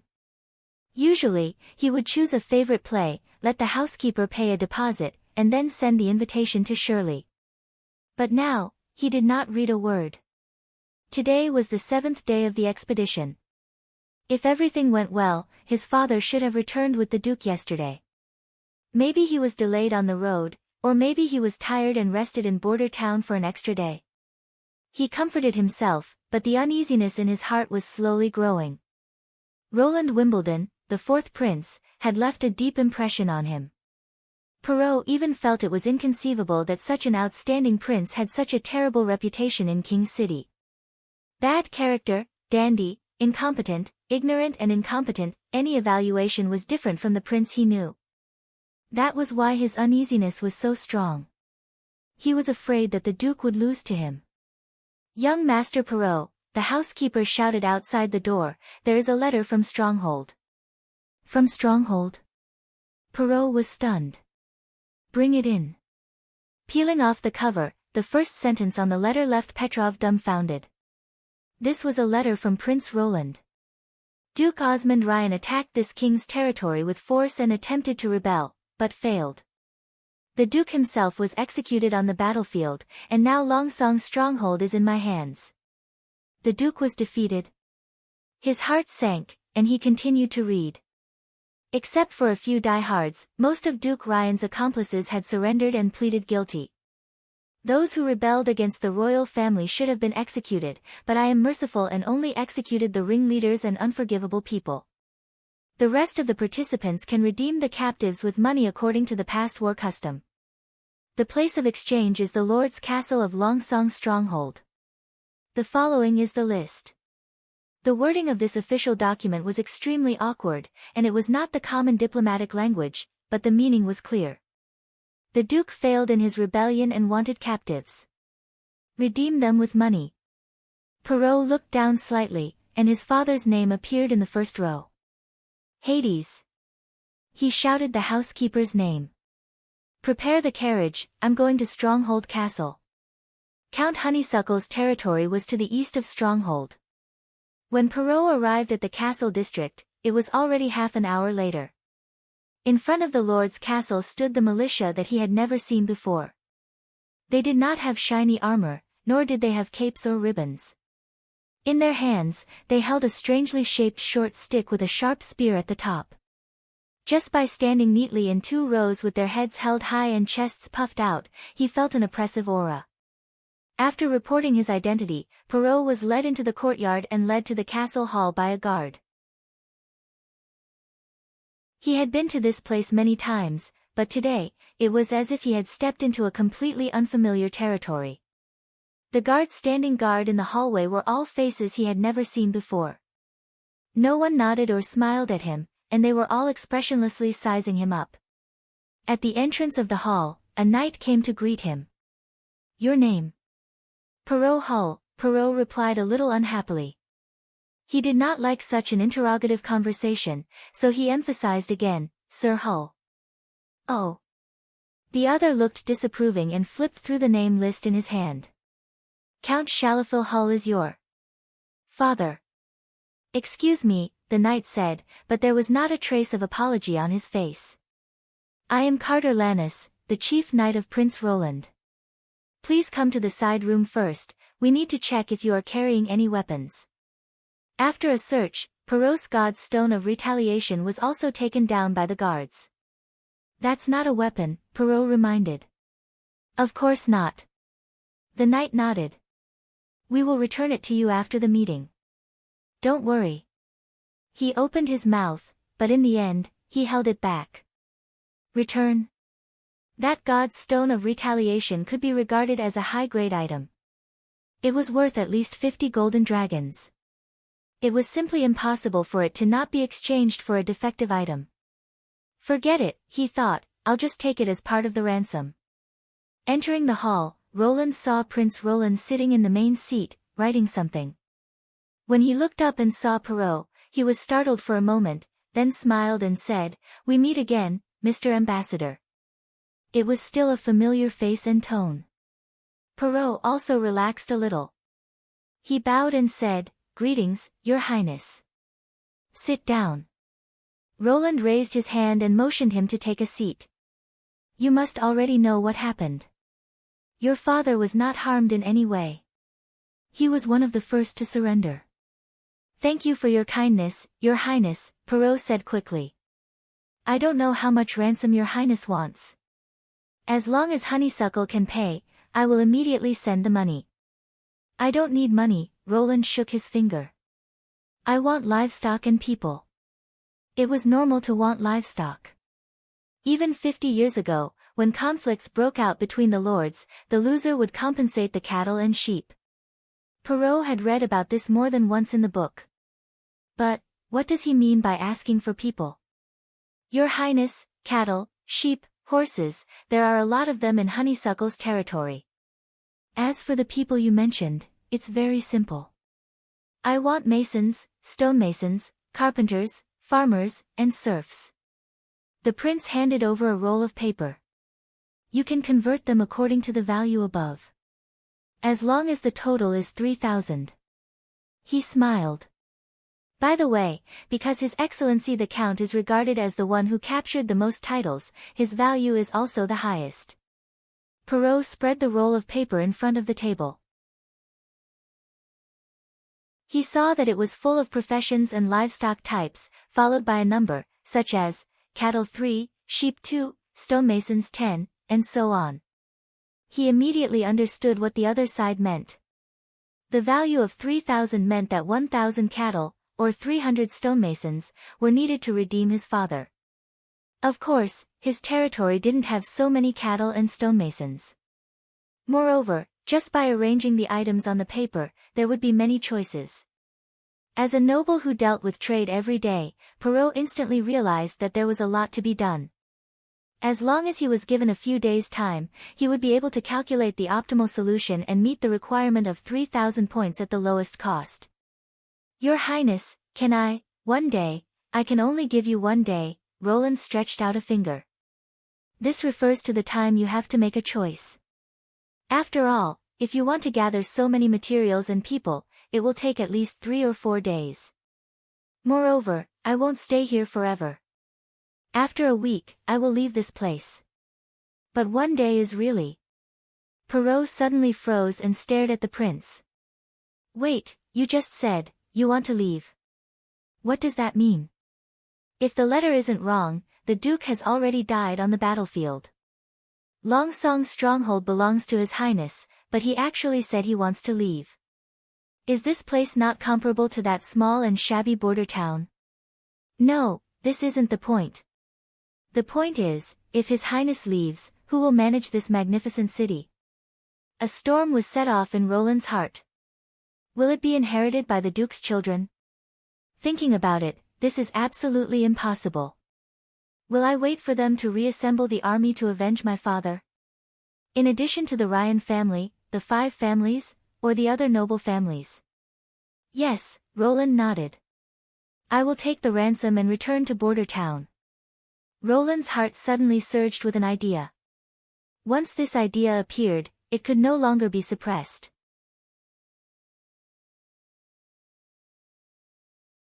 Chapter 120. Roland looked at Perrault with great interest and suddenly laughed. "You are the first person to ask me this question." He took a sip of water from his cup and said in a relaxed tone, "Longsong's stronghold is undoubtedly mine, even if I'm not here. However, I do need a person or a family to manage the stronghold for me.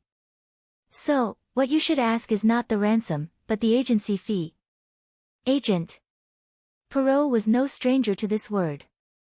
Some sharp-eyed merchants always stared at the nobles who had a large output in their territory, but had no time or disdain to do business.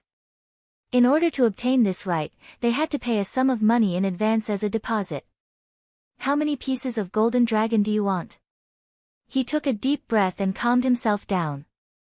This is a long-term process, so there is no need to pay it all at once. Roland paused. 30% of the stronghold's tax revenue every month, as well as 1,000 pieces of supplies, the rest is yours.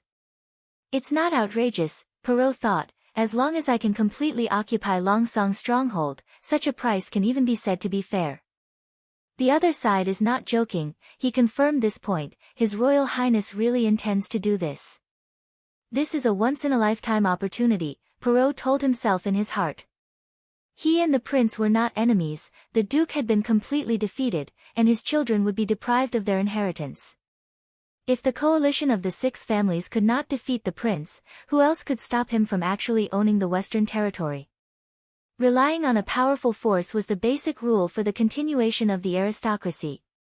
If they could get His Royal Highness approval before the other 4 families, the Honeysuckle family would become the largest aristocratic family in the Western Territory. Your Royal Highness, why don't you stay here? This castle is much larger than the one in Border Town. You actually want to ask why I don't manage the stronghold myself, don't you? Roland looked at the slightly embarrassed Perrault and said with a smile, there are many reasons. For example, the forces here are too complicated, and it would take me a long time to straighten out the relationship between them, not to mention to profit from it. If I support a local aristocrat, presumably he knows better than me how to govern this place, this is a win-win deal. In addition, there are many reasons, you can go back and think about it slowly.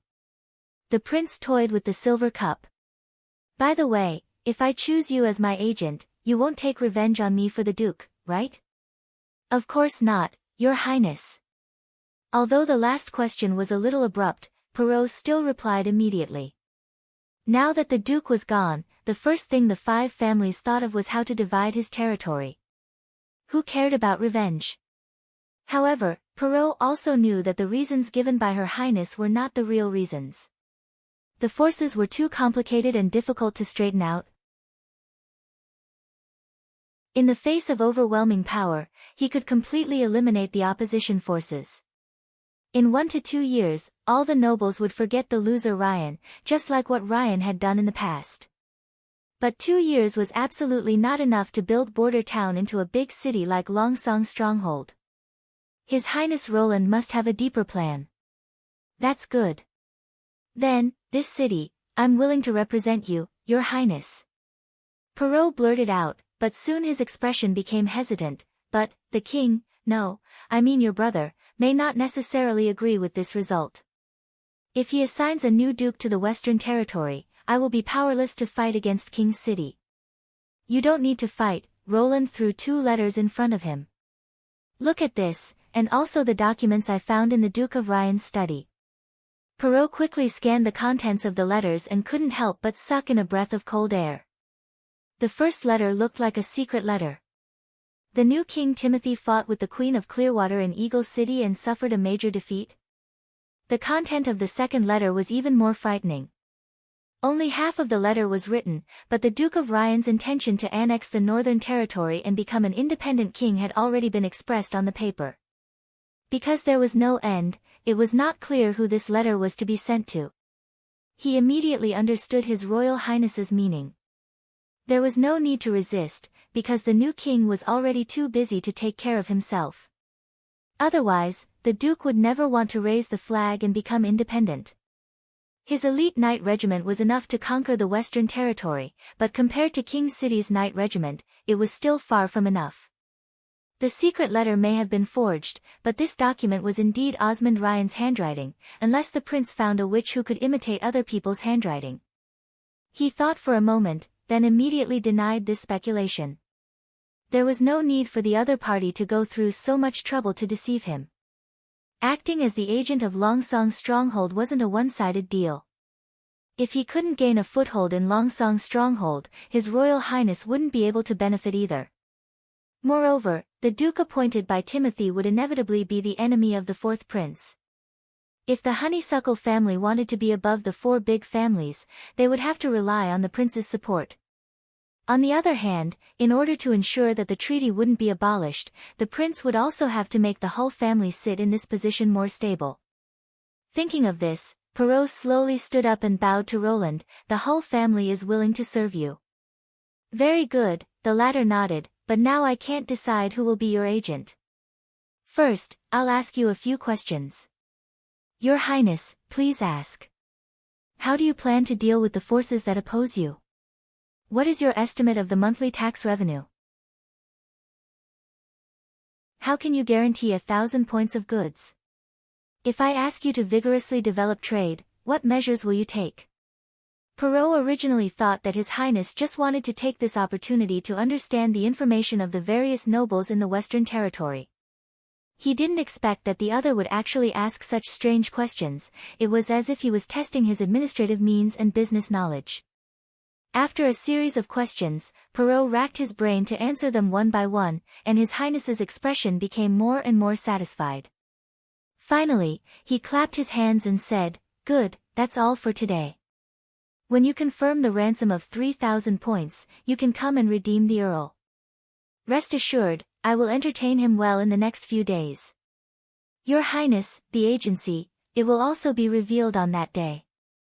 Roland gestured to the knight to see him off.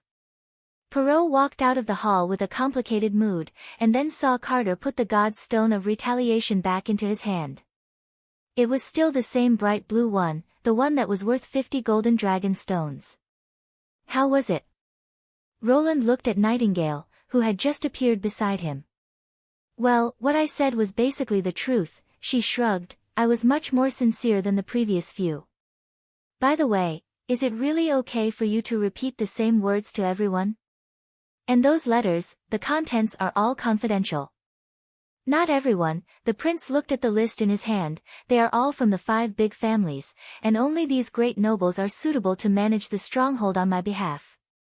If they are not strong enough, even if they sit in this position, they will not be able to operate the stronghold, and will only cause the various forces to fall into endless internal strife.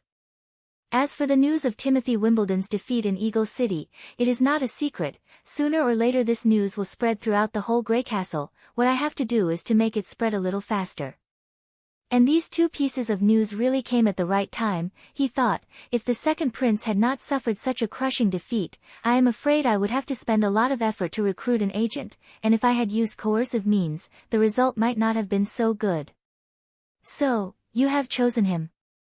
If nothing unexpected happens," Roland said with a smile. "He is the first person to take the initiative to ask me about this matter. Subjective initiative has always been the most important quality of an employee. And I did not expect that the 5 big families would have someone so proficient in administration and trade. I thought they only knew how to ride horses and kill."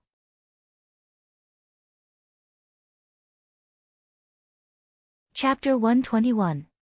When all 5 families had been questioned, Roland gently breathed a sigh of relief. He leaned back in his chair, and Nightingale took the initiative to walk behind him, stretching out her hands to massage his shoulders. From defeating the Duke to entering the city and occupying the Lord's castle, it only took 1 day. Things went smoother than he had imagined. After the Duke's death, most of the people chose to surrender. The mercenaries even changed sides and knelt on the ground, expressing their willingness to work for His Royal Highness. So the mercenaries guarded the surrendered knight and nobles, and the First Army guarded the mercenaries. A group of people marched towards the east and arrived at Longsong's stronghold at 3:00 in the afternoon. When the guards at the gates saw the head of the Duke of Ryan and a large group of captured nobles, they immediately opened the gate and welcomed the 4th prince into the city. Roland didn't summon all the nobles in the city with great fanfare to announce the ownership of the city. Instead, he immediately went to the Lord's castle. The castle was located in the center of the stronghold at the highest point, just like a city within a city. When they entered the castle area, a small-scale battle broke out. After Nightingale blew up the garden gate with a bag of explosives, more than 20 guards who didn't follow the Duke tried to stop Roland from entering, but were killed by the First Army. When the other side stubbornly resisted, they used crossbows, causing 5 soldiers to be injured, 2 of which were seriously injured. Fortunately, Nana, who accompanied the army, immediately healed them. There were also 10 guards who wanted to secretly escape with the Duke's family through the back door of the castle, but they were discovered by Lightning, who was monitoring from the air, and were immediately surrounded and arrested.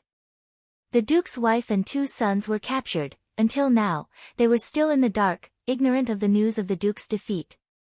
After taking control of the Lord's castle, the first army of Border Town immediately took over the defense of the castle area. It had to be said that the Duke of Ryan's castle was 3 or 4 times larger than the one in Border Town, and its shape was also much more magnificent. 6 watchtowers formed a hexagonal outline, and the main tower in the middle was almost 5 stories high. In this era, it was a rare high-rise building.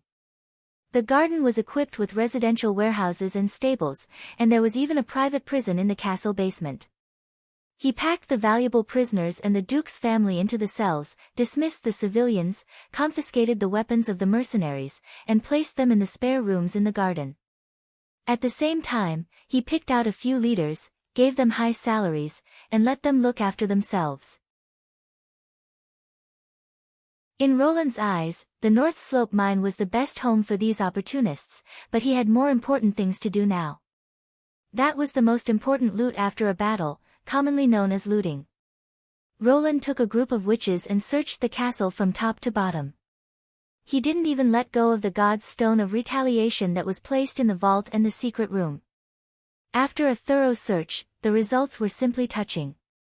Just the 2 big boxes of golden dragon found in the basement storage were conservatively estimated to contain as many as 10,000 golden dragon pills.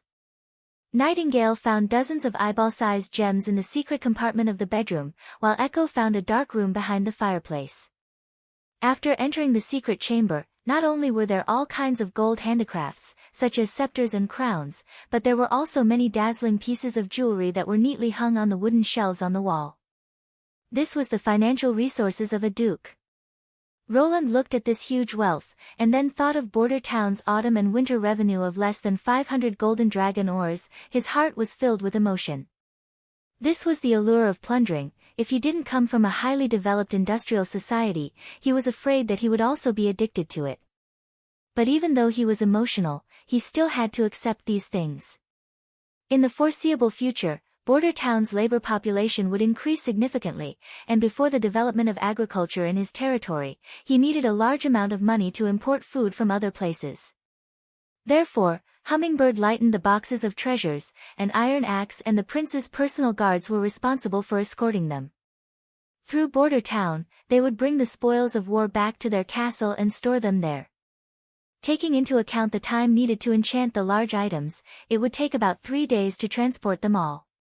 This was also the reason why the next day, Roland decided not to ask for the golden dragon as a ransom. He had already benefited a lot from eating a duke, but now he needed living people and livestock. "Your Highness, are you really only going to stay here for a week?" Nightingale asked. "What's wrong?" Roland closed his eyes, enjoying the bursts of soreness coming from his shoulders. "Is this the largest city in the western region?" She whispered, "Compared to Border Town, don't you want to stay in this more prosperous place?" "Longsong Stronghold's forces are complex, and it's not suitable for what I want to do. It's better to maintain the status quo, but if I want to make changes, I will only encounter more and more resistance, and now I can't brutally eradicate them all." Roland smiled. "Of course, the most important thing is that the people here are deeply influenced by the church, and it will be difficult for them to accept you in a short time. I have said that I hope witches can walk freely on the streets, and Border Town has now achieved this." "Well," Nightingale softly said, "you have fulfilled your promise." On the morning of the 3rd day, Perrault hurriedly brought his list, and Roland received him in the hall as usual. "Your Highness, I have chosen." "Let me have a look." Roland took the list. Similar to what he had expected, the list was filled with serfs with a value of 2 points, about 800 people, 100 cows, and 300 sheep accounted for a total of 900 points, and the rest were all kinds of craftsmen. "Your Highness, is this okay?" "Of course, as long as you have enough points, it's okay. Roland returned the list to Perrault. When can you gather these people and supplies? Today is possible. This is the arrangement I made according to the property and people of the Honeysuckle family territory. But Your Highness, if you want to bring them back to Border Town, it may take about half a month. This will have to be done by yourself. Roland knocked on the table. You should have the experience of organizing caravans, right? Yes, Your Highness. Perrault hesitated. Then my father, you can bring him back today, the prince said with a smile, at the same time handing him a parchment roll. If you feel that there is no problem, sign and leave your fingerprint on it. This is an agency contract.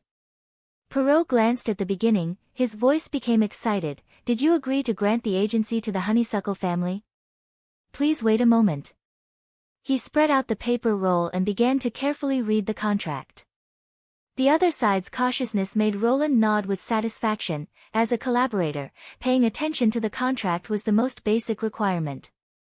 After a moment, Perrault raised his head. The content is basically the same as what you told me yesterday, but there is one point.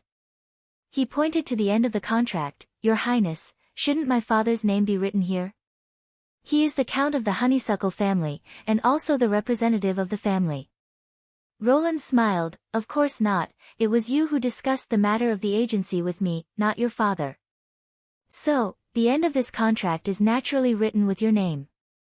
Perrault was startled for a moment. He asked with some disbelief, Your Highness, do you mean that I should?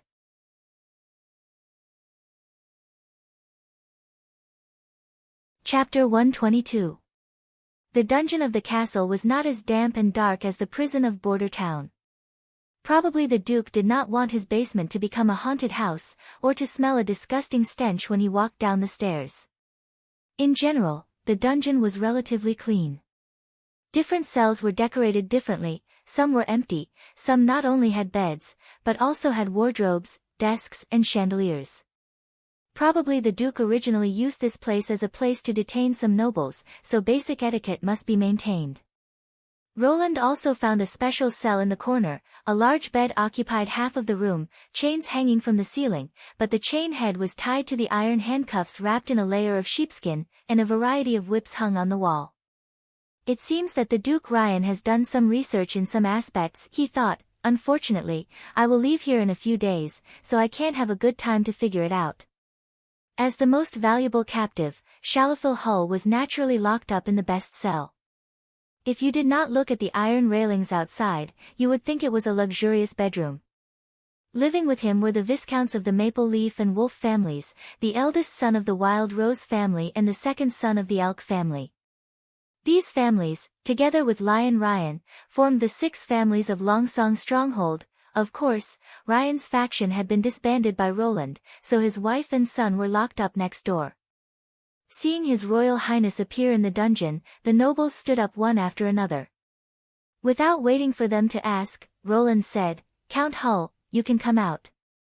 As for the others, when the ransom arrives, I will naturally let you out. Father, Perrault saw the Count's ruddy face and felt relieved. He glanced at his friend and then looked at Roland. Your Royal Highness, I did not see the name of the Elk family on the list. If he died on the battlefield, their eldest son should still be in King's City, and there is no one who can take charge of the family. Can we first release Ren Med and let him go back to raise the ransom? I am willing to vouch for him. The eldest son of the Elk family, do you mean Jacques Med? Roland shook his head. He came back. Not only did he come back, but he also came to the castle yesterday. But I don't think he intends to pay the ransom. Hearing this, Ren moved closer to the cage in disbelief. Why? He said you didn't protect father on the battlefield. You were the executioner who killed Count Med. Why would he say something like that? The one who killed father was... Ren suddenly stopped talking. Roland said casually, you're trying to say that I was the one who killed the Count, right? He went to the front of the cage. Before the months of the demons, your father sent people to sneak into my castle, wanting to burn my provisions. Now, he's following the Duke and leading a large group of night knights to attack my territory. I'm just retaliating and repelling the invaders. So am I the murderer? Compared to the initiator, Duke Ryan, and the accomplice, Earl Med, who should be blamed more? Also, if it wasn't for Hill's confession that you knew nothing about the food burning incident, you would be a dead man by now. Ren was speechless. Your Royal Highness, Perrault asked worriedly, if no one is willing to pay the ransom, will you execute him? That won't happen, I've always been kind, Roland grinned. I'll probably bring him back to Border Town and let him work in the North Slope mine for 20 years to atone for his crimes. How much is the ransom? As the second son, he has no chance to inherit the title, so the price is naturally not as high as the Earl of Honeysuckle. Only 1,000 values of materials will do. Roland looked at him with interest. Why, do you want to pay the ransom for him? What value? 1,000 golden dragons. The Earl, who had been released by the guard, interrupted. Your son will tell you. The prince made a gesture of invitation. Let's go, there's nothing to stay here. As for the matter of the second son of the Med family, you don't have to worry about it, you can slowly go back and think about it. The group left the dungeon, and when they arrived at the castle gate, the Earl suddenly stopped. Your Royal Highness, I know that Duke Ryan's behavior is unforgivable, but his wife and son are innocent. Perhaps, Roland couldn't deny, I don't intend to sentence them to exile, hang them or anything like that, I will only bring them back to Border Town and imprison them. Until the day I ascend the throne, he thought. Now is not the time to be soft-hearted. If they are acquitted, it will only muddy the waters of Longsong Stronghold. The eldest son has the legal right to inherit. What did you say? Shalafi Hull's eyes widened, incredulously looking at Perrault. His Royal Highness doesn't intend to live in Longsong Stronghold, and even wants to hand over the city to you? Back at the Earl's house, Perrault immediately told his father in detail what had happened in the past 3 days. When he heard about the agency contract, the Earl could no longer bear it. After getting a positive answer from his son, he stood up and paced around the study, obviously in a complicated mood. Father, are you all right? Perrault asked worriedly. It seems that our main opponents are the Elk family. Except for them, the other 3 families, whether in terms of background or strength, are inferior to us. What? He didn't come back to his senses for a moment. Opponents, opponents. The Count shouted, you disappoint me. His Highness has given you such a good opportunity. Haven't you figured out who your opponents are yet? Well, don't you find it strange? Strange, why does His Royal Highness insist on returning to Border Town? Of course it's strange, the Earl touched his beard, but it has nothing to do with us, as long as this contract is real. That's true, Perrault thought, His Royal Highness is going through so much trouble, it's impossible that he just wants to tease me. As for the reason why he loves Border Town, I can think about it later. But he didn't expect his father's ability to accept things was so strong. I heard that the boy from the Med family is your friend. Shalafi suddenly stood still and said, tomorrow you go and get him out. You agree to let me spend 1,000 points to redeem him? Perrault was startled. Think about it, the Earl of the Elk family is dead, the eldest son is unwilling to redeem the second son. In this battle, except for a few knights, there is almost no loss. Once Jacques Med inherits the title, in the future it will inevitably hinder your control, no, the management of Longsong Stronghold. The Earl explained, why is Jacques unwilling to redeem Ren? Because he is afraid that the other party will threaten him.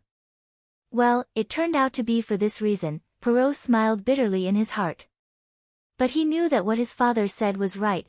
Ren loved swords and spears since he was a child, and he was very close to the knight in the territory, unlike the eldest son Jacques, who thought that hand-to-hand combat was unbecoming of a noble, and preferred the romance of King's City. Although Ren repeatedly showed that he wanted to be a knight, but that was in the case that he didn't have the right to inherit the title.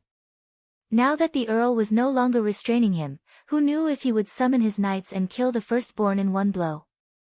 Paying to redeem a person who made him restless, Jacques' decision was very simple and ruthless. My friend will not do that, he said firmly. Maybe, but after you redeem him, whether he intends to do so or not, Jacques will have a headache. Shalafi then said, as for the materials worth 1,000 points, we can choose a craftsman with a higher value. When preparing the ransom for you, I have already transferred some craftsmen. If we fill in more, the craftsmen in the territory will not be enough. Don't worry, do you know that the northern region is in a mess now? The Earl said confidently. The coalition of the 4 kingdoms was completely destroyed in Hermes. The lords have forced their people to join the army. There has been a large number of refugees. We can take this opportunity to eat a little more, and later even save the monthly materials.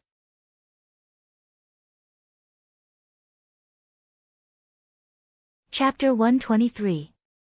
On the 4th day, Roland summoned all the nobles near Stronghold and Stronghold to the castle hall.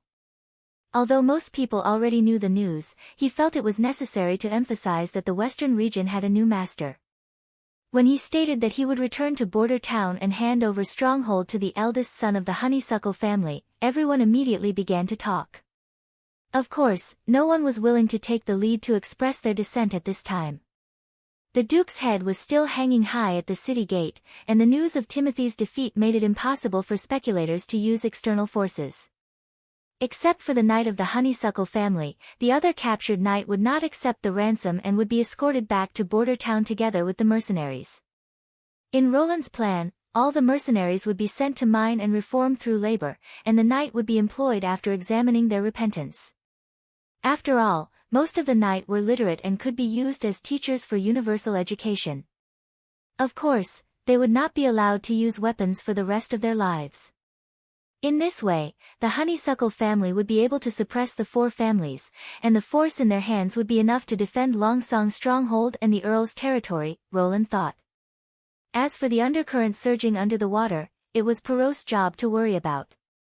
In the past few days, he also took the time to send his guards to arrest a group of officials who caused the residents of Border Town to starve and freeze to death 2 years ago, including Minister of Finance Reynold. They would be tried by the people in Border Town. The only regret was that the culprit who tried to burn the provisions and killed Greyhound, Earl Hilt Med, died directly on the battlefield without a trial. Now, the traffic between Longsong's stronghold and Border Town had been completely restored. In the coming week, there would be more than 10 sailboats every day, carrying a steady stream of supplies to Border Town. Roland guessed that Berev would be very busy. He had to receive the coins plundered from the Duke and settle a large number of immigrants. He did not know whether the temporary wooden shed he had entrusted Carr to build had been completed. Thinking of this, he could not help but want to return to Border Town as soon as possible to preside over the upcoming farming project. After entertaining the nobles for lunch, Roland was about to take a nap when the castle welcomed a special guest. High Priest Tyro of Longsong's Stronghold Church.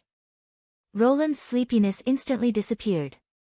Unlike Border Town, the church had taken root here for a long time. Not only had they built a church, but they had also sent a high priest to be stationed here.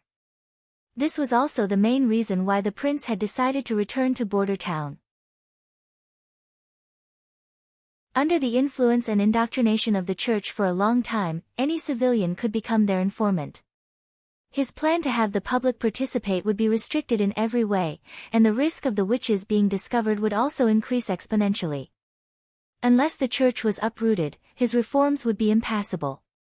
It was normal for the church to pay close attention to the change of the fortress lord. Roland found it strange that they had waited until today to send a representative to deal with him. However, the identity of the newcomer was not simple either.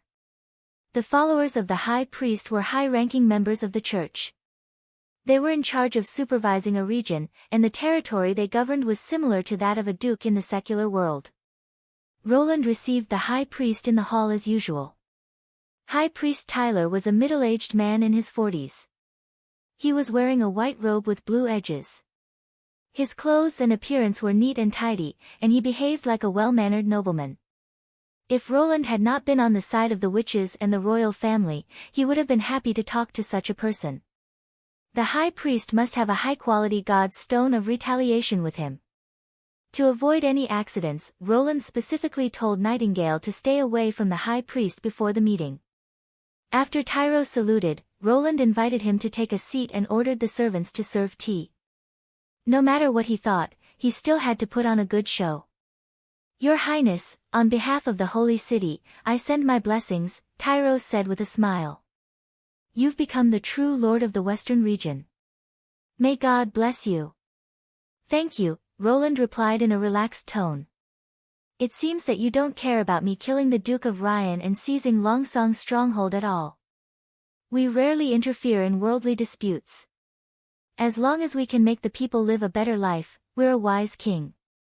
As for which family he was born in or whether he came from the royal family, it's not the focus of the church's attention.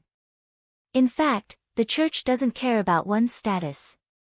I used to be the son of a farmer, but now I'm the high priest of the church.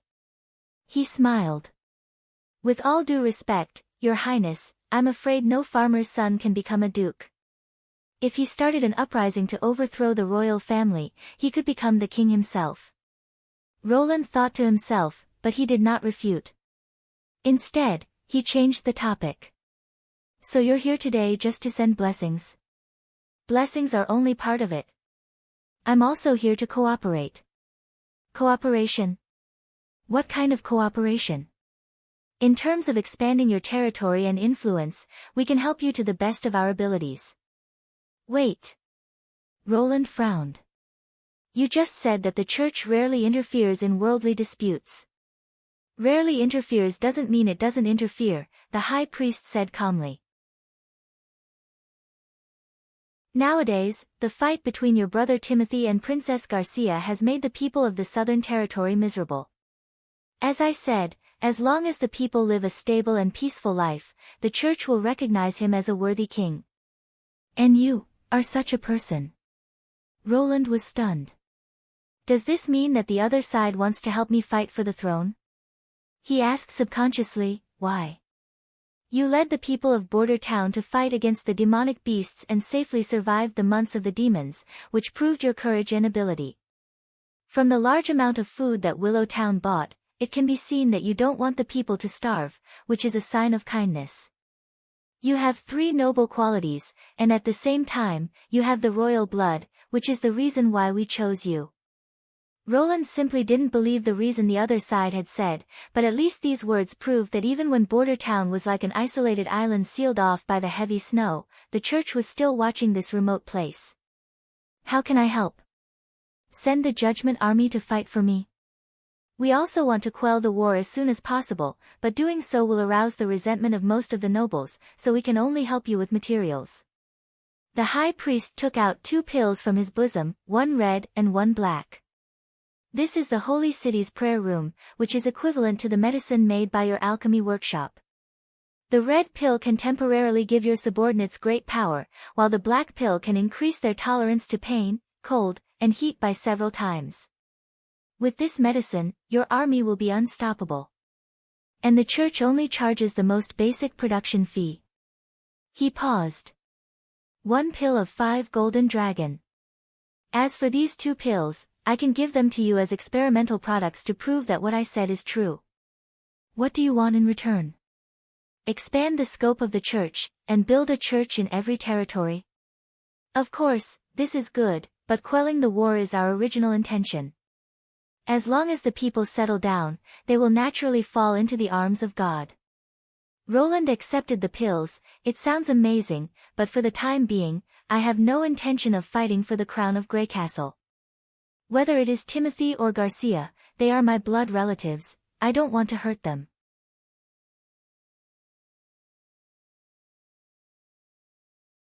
Chapter 124. This is probably the day I've seen you lie the most, Nightingale said as she emerged from the mist after Tyler left. He's the high priest of the church. Roland spread out his hands. How about it? Can you tell if he's lying? No. Everything around him is swallowed up by the god's stone of retaliation. I can only see darkness. It's a pity that I can't treat the high priest like a noble, Roland thought regretfully. He put the 2 pills on the table and asked, do you think this thing is as magical as they say? Morphine could relieve pain. As for giving soldiers great strength, it sounded like the effect of adrenaline. The problem was how to extract these 2 substances and make them into pills. The church should have conquered the world a long time ago. Wait, Roland suddenly thought of a possibility. Could it be related to magic power? Can you see the flow of magic power? He looked at Nightingale and asked, is there magic power in these 2 pills? Nightingale observed carefully and said, I can't see magic power, but it's a bit like the God's Stone of Retaliation. God's Stone of Retaliation? Roland was stunned. Yes. She nodded. You've seen the world under the mist. There are only 2 colors, black and white. But that kind of black is different from the darkness formed by the God's Stone of Retaliation. The latter is more like a hole that swallows the surrounding world. I don't know how to describe that feeling. Nightingale hesitated and said, it's better to say that there's nothing in the hole than darkness. Nothingness? That's right, it's nothingness. She nodded and said, these 2 balls also have traces of nothingness on them, but they're very subtle, and they're not circular holes, but more like flowing black threads. Can this nothingness affect your ability? Nightingale grabbed the pills and released the mist. She quickly retreated and said, it doesn't seem to affect me. It seems that it's necessary to find a death row prisoner to try these 2 pills.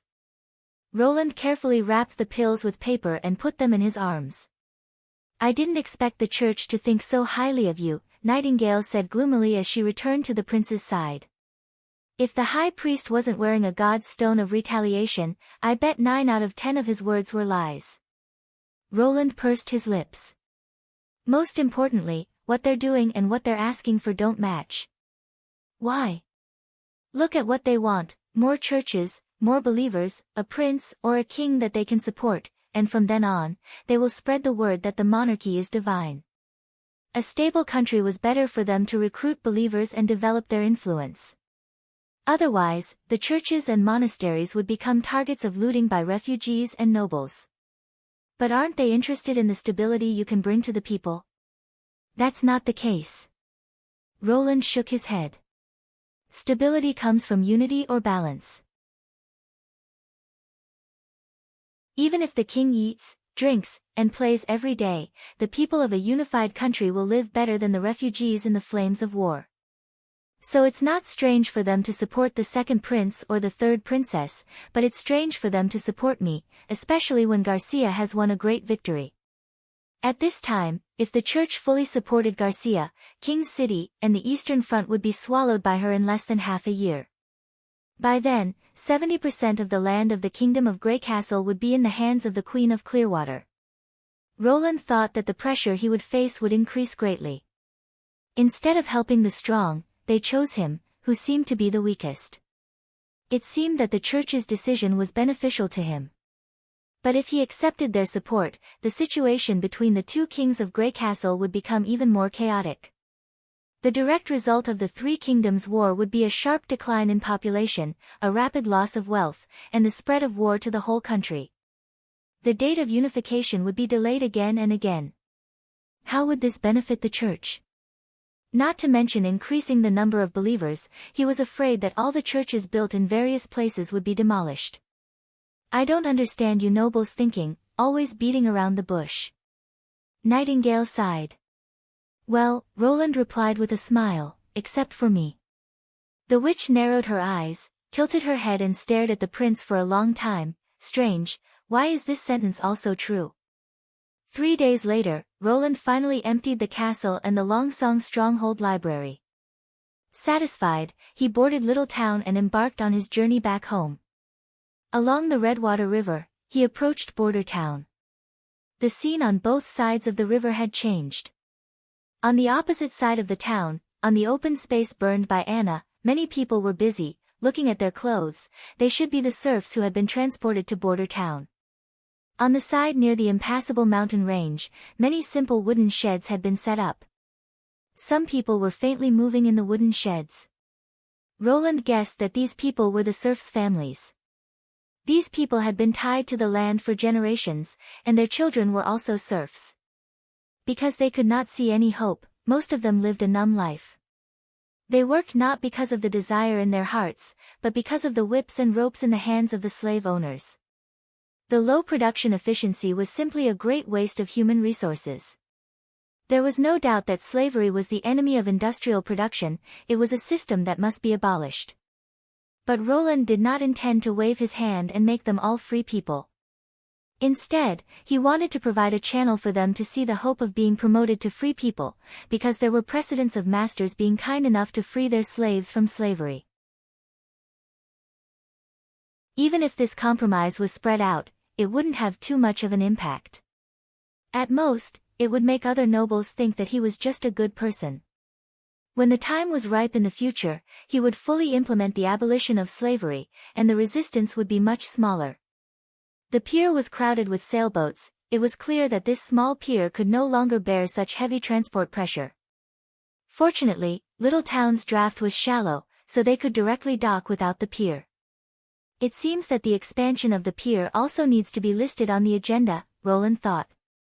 After the group returned to the castle, he didn't have time to rest. When he returned to the office, he immediately called Barav and asked him to report the situation of receiving supplies. The assistant minister was already prepared. He pulled out a roll of parchment from his pocket and spread it out on the big wooden table. "Your Royal Highness, the things you brought back to the castle these days really scared me." Although he said so, the overflowing wrinkles on his face betrayed his mood. The 12 apprentices tossed and turned all night, only to count all kinds of coins, a total of more than 14,000 golden dragon coins. "Your Royal Highness, this is equivalent to the annual income of an ordinary town." The Duke probably spent more than 20 years to accumulate these golden dragon coins, Roland thought. They came from the plundering, and exploitation of the people of the Western Territory. He wanted to turn them into food, steel, and machines as soon as possible. What about those gems, jewelry, and handicrafts?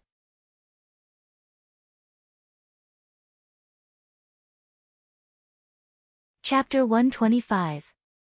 What about the people who were sent here? Is there a categorization of them? Roland asked. Yes, please look below. The assistant minister pointed to the bottom of the scroll. At present, a total of 1,100 people have been sent to Border Town. Most of them are serfs and have been placed outside the town according to your request. 35 craftsmen have been assigned to Kar. Their residences are concentrated in the New Civilization District. Barav said the awkward term. But Your Highness, is this okay? I remember you originally prepared it for the witches. The guards I sent to spread the news haven't returned yet. The progress is slower than I thought. The houses will be used by the craftsmen and their families first. We can build them later.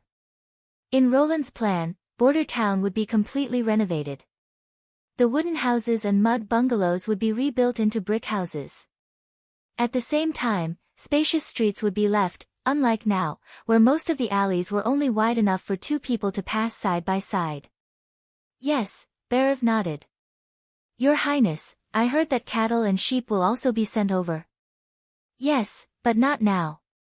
I deliberately asked them to send them a few days later, together with the herders. West of the city wall, between the impassable forest and the impassable mountain range, there is a grassland. It should be good to change it into a pasture. First, there will be 2 holes in the city wall for people to pass through. After all, it will only be useful during the months of the demons. Now that he had people and money, the bottleneck of the development of Border Town had temporarily disappeared. Roland could finally put his plan into action. He called the guard outside the door and ordered, "Go find Kar of the administrative office. I guess if he is not in the mine, he must be in the wooden shed area outside the town." Half an hour later, Kar walked into the office and bowed, "Your Highness." It had been nearly half a year since the first time Roland met this member of the Mason Association. After being recruited into Border Town's City Hall, he could be regarded as the busiest official in the past 6 months. He presided over the construction of the city wall, the residential area of the model houses and the wooden shed area. At the age of 35, there were a few strands of silver hair on his temples, and his skin had become a little darker. However, his appearance was much better than when they first met, and his voice was full of energy. It was indeed true that the environment could quickly change a person. Half a year ago, he was still a refugee from the Mason Guild who carefully hid himself and changed his appearance. Now, after being a project director and taking charge of the project himself, he already had the demeanor of a leader in his actions.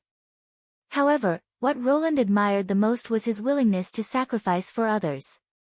Roland smiled and nodded. "Come sit at the table." He handed over the few sketches he had just drawn. "Take a look. I need you to build something new. This is a warehouse. The bottom is elevated to prevent moisture." Carr quickly scanned through the first sketch. When he flipped to the second sketch, he looked at it for a while. "This is a furnace." "That's right. You'll need to build more than 5 furnaces on the North Slope Mountain. They'll be used for calcining cement and firing clay bricks. Choose a spacious area and consider the location of the material transportation channel and the storage area. In the future, when the scale of the project increases, you'll need to expand more furnaces." "Yes." He flipped to the last sketch and frowned. "This seems to be a ditch." "No, there is a roof and a retaining wall above it. Behind it is like a pool." "Your Highness, I don't quite understand." Roland laughed. "This is a toilet, and it is also your top priority." "A toilet?" Carr thought for a while. "Your Highness, where are you going to build it?" "There are toilets in your castle, and the attendants will be responsible for cleaning them regularly. Most of the villagers don't need this kind of thing, and they can solve it directly outside their houses. The same goes for the serfs. They can just discharge into the Redwater River, and the river will take away the filth." That was why he smelled a strong stench when he reached the shore today. Roland shook his head and dispelled the unpleasant memory.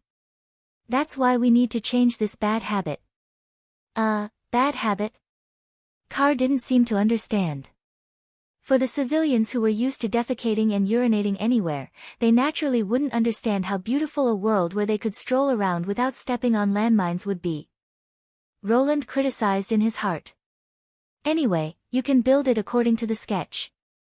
I've roughly marked the dimensions, and the length I've determined is the same as before. The location will be near the wooden shed area. Build at least 4 of them, 2 by 2 next to each other. Except for the ditch in the middle, which will be built with bricks, the sheds, roofs, and partitions outside will be built with planks, which will save a lot of cement. Your Highness, you want to gather them together." "Well," Carr paused. Obviously, he felt that talking about such filthy things in front of His Highness was an insult to the dignity of the royal family. "But what if they don't go in? I will issue an order for them to follow. You can go and organize people to carry it out." "In that case, I will obey your order." He nodded. "Your Highness Roland, I have one more thing to report to you." "Go ahead." After the Mason Guild was forced to disband, many people, like me, chose to leave King's City. I want to write a few letters and recruit the members of the Mason Guild, whose whereabouts I know, to come to Border Town. They have their own strengths, such as the furnace you mentioned, which Lozia is very good at. Your Highness, I don't know. No problem at all, Roland immediately decided. Recruit all of them and reorganize the Mason Guild. The pay will be calculated according to the Mason Guild's salary. If they are experienced, it won't hurt to bring them into City Hall. Thank you for your generosity, Carr bowed to show his respect. After the Mason left, he began to write the serf management and disenfranchisement system. Border Town's population was about to reach a peak. If it continued to rely on food imports, once there was a natural disaster or the trade route was cut off, the town would be in a precarious situation. Therefore, in addition to industry, agriculture must also be developed quickly to achieve self-sufficiency in food production as soon as possible. The prince believed that as long as he set up a promotion path, these serfs would soon become active farmers. Coupled with Leaf's improved seeds, the farmland next to the Redwater River would become a sea of golden wheat ears in summer. The requirement to prioritize the construction of toilets was also prepared for the development of agriculture. After having people, land, and seeds, the last thing that needed to be supplemented was fertilizer. Of course, Roland knew that it was very troublesome to use human and animal manure. It needed to be regularly cleaned and manual composted, which was far less convenient than chemical fertilizers. But the chemical industry did not even have a clue, so he had to use this pure natural organic fertilizer. At least human and animal manure had stood the test of time.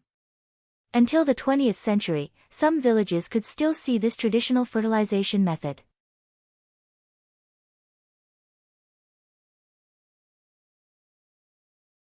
Chapter 126. The rotation system was not a problem for villages or small towns with low population density, but the land around the big cities was scarce, and this method was tantamount to a waste of land. Places like Silver City, Fallen Dragon Ridge, and King's City had to import a large amount of food from other towns every month. The first step of using human and animal manure was to collect them first. This was the reason why Roland decided to build public toilets as soon as possible. At the same time, it could reduce the spread of diseases and beautify the living environment. It was simply a multi-purpose plan. When the rest of the workers arrived, the construction of the toilets was almost completed. As for how to compost and how to sow, he decided to select a group of experienced farmers to teach them in a few days. After all, the land was still in the stage of leveling and cleaning, and it would take at least a week to start plowing. After finishing the work at hand, he decided to go to the back garden to see Leaf's experimental field. Since Leaf had studied various kinds of seeds and improved them, all the places in the garden that could be used to grow flowers were planted with crops. She also followed Roland's suggestion and divided the flower pond into many areas and numbered them, so that they could compare the development results of the two groups of experimental crops. As soon as Roland stepped into the yard, he was dazzled by the golden wheat. Your Highness, seeing the prince, Leaf, who was squatting by the flower pond, got up, gathered her hair behind her ears, and bowed. Are these the results of your improvement? He waved his hand, indicating that she did not need to be so polite, walked over and excitedly picked up a heavy wheat ear, feeling its plump caryopsis with his fingers. He had no idea what the wheat could grow into, but compared to the memory of the wheat fields in King's City when he was a child, the wheat ear was not only smaller than the one in his hand, but the grains were also a lot shriveled. Leaf nodded and said, I first let the wheat ear become bigger, ripened, harvested the seeds, and then planted the new seeds in the flower pond to get this kind of wheat ear. But, after repeating this process 2 or 3 times, it is difficult to grow a big and long wheat ear. I don't know why. Unfortunately, I can't help in this regard, Roland thought. According to his poor junior high school biology knowledge, it was probably because of the defect of self-fertilization. Rice was grown in the south, which was a far cry from wheat. In order to increase the yield, the seeds had to be bought. However, being able to last for 2 generations is already of practical value. One wheat plant can produce more than 130 seeds. The first batch of seeds will be transformed by Leaf, and the next batch will be used by the farmers as their own seeds. They can be used for at least 2 years. What about this area? Why is it empty? Roland noticed a flower bed with only a few withered wheat stalks. I planted them there in the beginning. Maybe it's because I've planted them too many times, Leaf said uncertainly. If I cast my magic, the wheat can grow quickly, but if I withdraw my magic, it will wither quickly. It seemed that the magically modified plant still needed nutrients from the soil to continue growing, and some trace elements were still indispensable. Roland walked to the last flower bed. The shape of the wheat here was very strange. There were several clusters of green wheat ears hanging on a stalk as thick as an arm. There were also a few branches growing out of the center of the stalk, and the branches were covered with green leaves. Therefore, the size of each stalk was relatively large, and there were only 2 stalks in the flower bed. This was the magically modified version that Roland asked Leaf to try, the wheat tree. The direction he envisioned was to turn the wheat into a banana tree, which bears fruit from its branches and is harvested regularly every year, thus eliminating the trouble of plowing and sowing. At the same time, it will grow larger and more green leaves, improve photosynthesis, and reduce the demand on the land. At present, the thick stalks and branches took up a little space, and only the branches grew wheat ears, which was not in line with the original idea. Should I ask Leaf to try to improve it in the direction of grapevines? Roland thought, after all, she has never seen a real banana tree, and grapes are not rare in Greycastle. It should be easier to imitate if there is a comparison. The seeds of these 3 stalks can't be used for sowing, Leaf said. I've tried, and the wheat can't germinate after being planted. But it can bear fruit repeatedly. The wheat ears you see are the second batch. The inability to germinate meant that each wheat tree was a unique existence, and Leaf had to personally transform it. At present, its planting value was not great. You've done a good job. The barley varieties will be called golden ones. I'll leave an experimental field on the south bank of the Redwater River for you, surrounded by fences and partitions. You should accelerate the ripening of a batch of golden ones as soon as possible for this year's spring plowing and sowing. Roland ordered. As for the garden, continue to use it to improve new varieties. I've just come up with a lot of ideas. Not only wheat crops, but grapes are also worth a try. Unfortunately, Leaf could only understand the characteristics of a crop from a macro level, such as having many fruits, sweet taste, dense branches, and so on.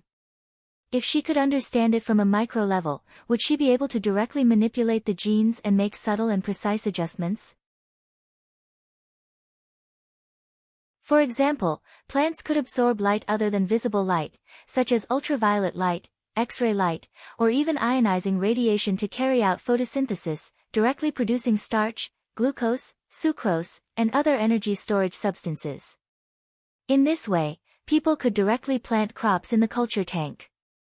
In the evening, Prince Roland lit a bonfire on the bank of the Redwater River, and ordered Carter and his guards to gather all the serfs. Large pots were carried here by the subjects, set up on the newly built simple clay stoves, and started a fire to cook porridge. The serfs looked at their new master, who had his back to the bonfire, and whose shadow was cast by the fire, and bowed their heads in fear. There were also some bold ones who secretly looked at the prince from time to time. Roland stood in front of the bonfire, and announced the rules he had set to the more than 1,000 people. I'm Roland Wimbledon, the 4th Prince of Greycastle, the Lord of Border Town, and the Lord of the Western Territory. I've gathered you here to tell you that you're lucky to be able to come to this territory. As long as you work hard, you can get rid of your current identity and status. That's right, I'll give you a chance to get rid of slavery and become free people. The serfs suddenly burst into an uproar. These serfs were very clear about what it meant to be a free person. They would no longer have to suffer the cruel abuse of their masters, no longer have to be forced to carry out endless farming, no longer have to hand over all the crops produced in the fields to their masters, and their sons and daughters could also get rid of the status of serfs. After waiting for a moment, Roland continued to say, starting tomorrow, each of you will be given a fixed piece of land, and at the same time someone will teach you how to farm in order to harvest more wheat. In the first year, you can keep 30% of the harvest in the fields, and 70% will be handed over to Border Town. The batch with the best harvest will be promoted to free people. After becoming free people, your family can be exempted from slavery. As for whether you continue to farm or find another way to make a living in the town, it's all up to you. If you choose to farm, 20% of the harvested grain will be handed over as rent, and the remaining 80% will be at your disposal. If you find another way to make a living, the fields will belong to the Lord, and of course, you don't have to hand over any grain. As soon as these words came out, only the sound of breathing could be heard. At this moment, someone suddenly shouted, "Your Highness, is what you said true?" Of course, Roland said word by word, "As a lord, I never deceive my people." "Your Highness is benevolent," someone couldn't help but whisper, and then the voice quickly became high-pitched, "Long live His Highness." A serf in the front row followed the shout and knelt down, followed by a second person, a third, until there was a dense mass of people kneeling down. The voices rose and fell one after another, more and more, louder and louder. The people's voices finally converged into the same rhythm, "Your Highness is benevolent. Long live His Highness." Since I got echo, I no longer need to rely on others, the prince thought.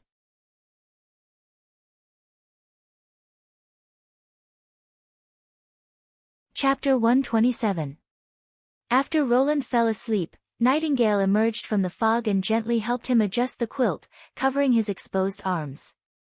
She stood by the bed and silently watched him for a moment, then quietly passed through the floor and returned to her room. You haven't slept yet? Seeing Vendi still sitting on the bed reading a book, Nightingale was slightly surprised. I'm afraid you'll do something wrong. Vendi glared at her. His Royal Highness is not a child. Is it necessary to watch over him until he falls asleep? His Royal Highness has already sent people to other towns to spread the news that there is a witch organization here. In case a witch hears the news and comes to harm His Royal Highness, what should we do? I'm just taking precautions. Nightingale picked up a wet towel and casually wiped her face. Then she untied her red belt, wrist armor, buckles, and finally took off her white clothes. This outfit was His Royal Highness' new work. The pure white hood and coat looked very eye-catching, but he thought it was very suitable for an assassin. Nightingale carefully hung up the clothes, smoothing out every crease. Her curvaceous body was wrapped in a light muslin. Her tight abdomen and thighs did not have a trace of excess fat. How could there be an accident? Vendi put down the book in her hand. There are sisters living in the castle, and there are guards patrolling outside. Besides, didn't you already put the stone under his pillow? You never touched that kind of thing before. Well, I also want to ensure his safety. She sat on the edge of the bed, took off her boots, raised her slender legs together, and rolled her body to the side of Vendi. In the end, did you not listen to what I said last time? Vendi sighed. Veronica, we are witches. I know, Vendi. Nightingale nodded. We are witches. And His Royal Highness will marry a witch. This is what he said himself, and he didn't lie. Of course, Nightingale would not publicize this piece of information unless it was absolutely necessary. She apologized to Vendi in her heart and changed the topic. Do you have any impression of the church? Why are you suddenly asking this? Vendi was startled. When His Highness Roland was in the fortress, the high priest of the church came to visit him and expressed his willingness to support him in seizing the throne. What did he say? Her voice was strained. Or did he ask you to leave before the conversation began? Nightingale shook her head with a smile and softly said, he just told me to pay attention to avoid the range of the demonic stone. Furthermore, His Highness himself did not wear it. Vendi, His Highness did not accept the church's invitation. He rejected them. The latter heaved a sigh of relief, but then seemed a little melancholic. Unfortunately, our help to His Highness is limited, unlike the church, whose influence covers the entire continent. If His Highness Roland agreed with them, I'm afraid he would soon ascend to the throne. Who knows? His Highness said that the high priest was full of nonsense and could not be trusted. Nightingale paused. But there is one thing that I am very concerned about.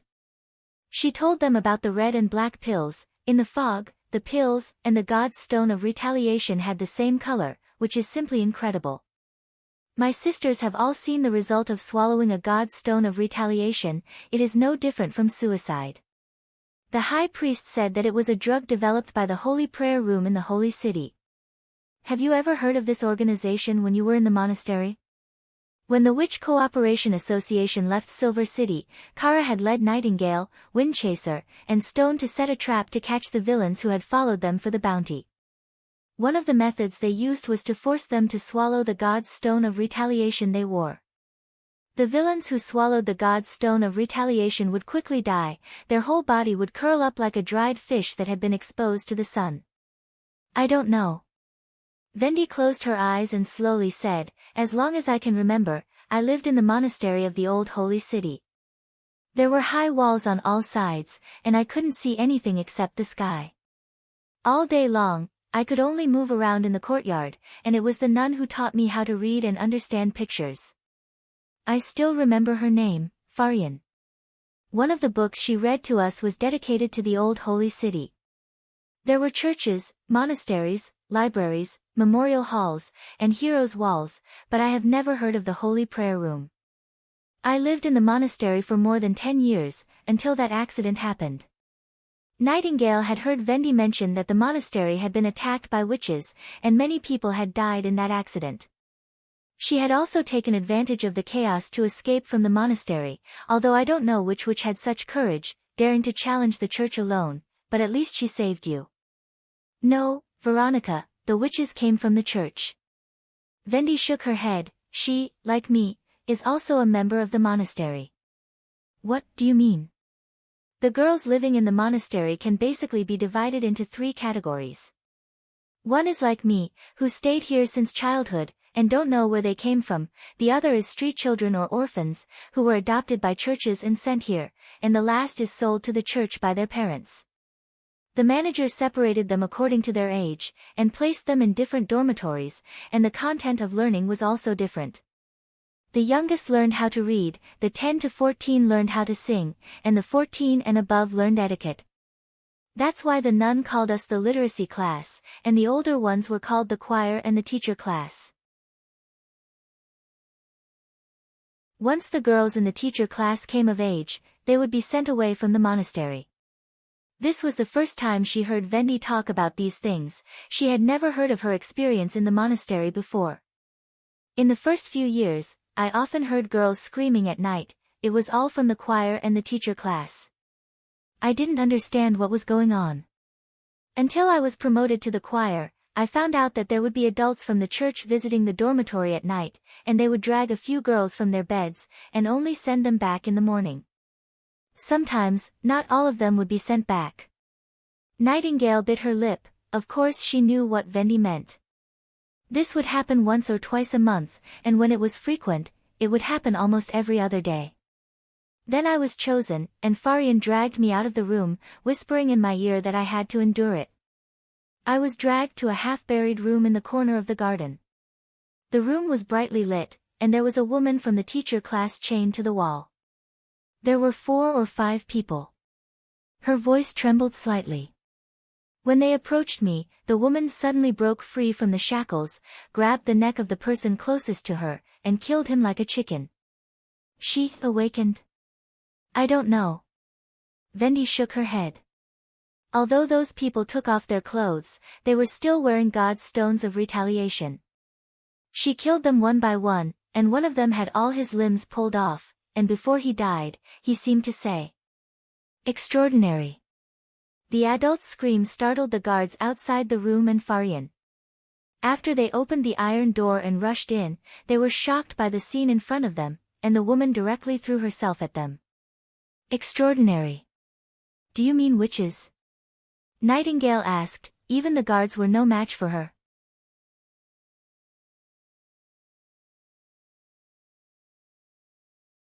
Chapter 128. Then she picked up the Judgment Army's sword and stabbed Farian to death. Then she split the other Judgment Army in half, and the blade broke into several pieces. But the whistle alarmed the whole monastery, and many people came here with oil lamps. She took off Farian's clothes and put them on herself. Then she picked up the other man's weapon and walked alone towards the swarm of guards. I sat in the blood-soaked room in a daze for a long time before I came back to my senses. One of the dead people was in charge of the keys to all the entrances and exits of the monastery. I found the keys from the scattered clothes, and at the same time, I also peeled off the God's stone of retaliation from them. At that time, I didn't know the function of the stone, but I thought it might be worth a bit of money because of its crystal-clear appearance. The priests, guards, and Judgment Army were all attracted by her. Almost unhindered, I walked to an unknown small door in the backyard, tried all the keys, and finally opened the small door and left the monastery. Later, I only bought 1 stone, and the rest were taken away. With the 10 silver royals, I wandered all the way to Sewanshire. 2 years later, in the winter, I also awakened as a witch. Vendi paused. This is my whole story. Nightingale held Roland's hand and was silent for a long time before she said, "What about the woman in the teacher's class? Maybe she died, or maybe she escaped." I later inquired about it, and the church said that there was a fire in the monastery, and then they closed it. No one knew, and no one cared where the girls went. They are all abandoned people. Nightingale sighed and held Vendi in her arms. Now you have us. Go to sleep, Vendi. After a long time, she softly answered, okay. The next day, when Roland yawned and stepped into the office, he saw Nightingale sitting at the table, waiting for him with a serious face. Well, what happened? Have you heard of extraordinaires? She asked in a low voice. Seeing the prince shake his head, Nightingale repeated the story that Vendi had told her last night. If it wasn't for her awakening, it's hard for me to imagine that a minor girl could easily kill a fully armed judgment army. A witch who is not restricted by the god's stone of retaliation. Roland pondered for a moment after listening to her story, and then remembered the classification of witches' abilities. Is she a self-strengthening witch? Self, what type? Roland took out a piece of paper from the drawer and handed it to her. I've made a basic classification based on the way you use your magic power. Self-strengthening witches were constantly consuming magic power to transform themselves, and this transformation was not affected by the god's stone of retaliation. Although the physical qualities of the average witch would also be improved due to the capacity of magic, the enhancement witches were more prominent. If I'm not mistaken, Scroll is also an extraordinary in the eyes of the church. Scroll? Nightingale was startled. But she's not good at fighting, right? Roland said with a smile. This classification is not based on the strength of a witch, and it's not necessarily completely correct. It's just my personal opinion and speculation. A strengthening witch can indeed cause a lot of trouble for the church. Without the restriction of the god's stone of retaliation, she can selectively intercept and kill a judgment army squad, or single-handedly pick up a church in a small town. However, a person's strength is limited, and the number of awakened self-strengthening witches is certainly less than the other two types. Otherwise, the witches would be the ones chasing after the church. Although he said it lightly, but thinking of the red and black pills, there was a faint sense of unease in his heart. No matter how few extraordinaires there were, there should be at least a dozen in the last 100 years, right? As long as there were 2 or 3 strengthening witches, it would be enough to make the church restless. For example, taking advantage of the months of the demons every year, when the church would focus all its energy on the defense line of Hermes, they would wantonly clear the church's facilities in other cities, killing the churches, priests, and priests. If this continued for several years, the church's believers would probably be greatly reduced. However, except for the extraordinary that Vendi had coincidentally met, Roland had never heard of another incident where a witch counterattacked the church. Moreover, even the monastery where Vendi had lived as a child had been covered by a fire, and the whereabouts of the women in the teaching class were also unknown. The church would absolutely not be willing to sit still and wait for death. He thought, perhaps they already had the means to fight against extraordinaires, and these 2 pills were one of them. No matter what, he had to first test the effects of the pills. Thinking of this, Roland called the guard outside the door, telling him to go to the prison to pick up a prisoner, and also to summon Carter. The test site was arranged outside the city walls. In order to be safe, Roland called 4 groups of soldiers from the First Army, surrounding the test site in a circle, armed and vigilant. In addition to him and Nightingale, there was also Anna and Nana standing on the city wall. As long as there was no god's stone of retaliation, Anna's green wall of fire was enough to protect his safety. Nana, on the other hand, could provide the fastest treatment. Will there be any problems? Roland leaned down and asked Carter Lannis, who was stretching his muscles and bones, do not underestimate your opponent. Rest assured, Your Highness, Carter put on his helmet, your chief knight is not an undeserved reputation. Moreover, the opponent is using a wooden sword, there is no possibility for him to hurt me. The test subject was a murder and robbery convict. Roland did not like to play the game of atoning for his crimes. He bluntly told the convict, if he sacrificed himself for the test, his family could receive 5 golden dragon as a reward. After a moment of hesitation, the other party agreed to this condition. Carter originally hoped that the other party would put on armor, pick up an iron sword and have a fair fight with him, but Roland did not hesitate to refuse. If the death convict used a sharp weapon, the danger would increase exponentially. In case the knight's head was cut off, Nana would have no way to save him. As for not wearing armor, it was in itself to test the pain tolerance of the black pills.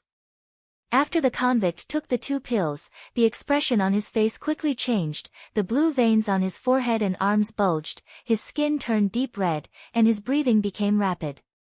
He grabbed the wooden sword and rushed towards the waiting knight, his speed comparable to a running wolf. The mud under his feet was filled with small holes. Carter looked a little surprised, but he still calmly took a step to the side, raised his sword and slashed horizontally.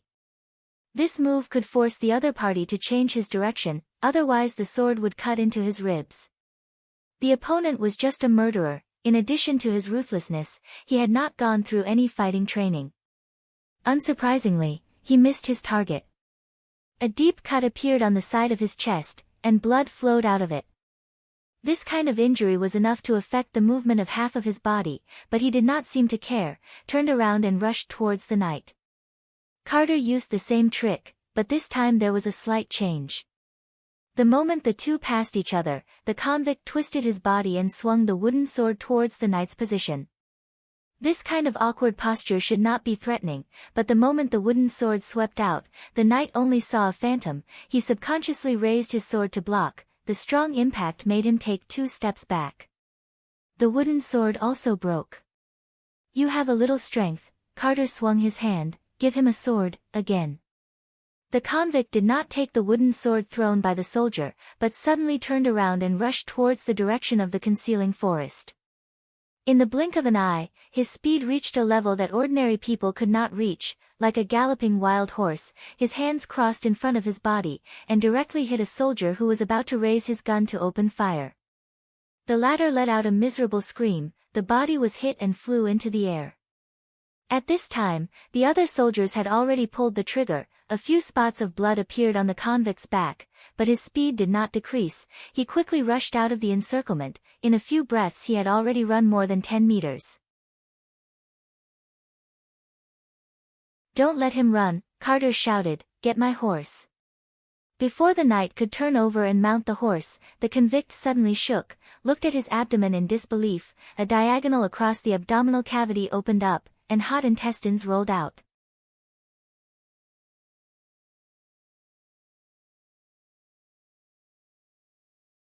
Chapter 129. The wounded soldier was quickly healed by Nana. She was very good at healing broken bones.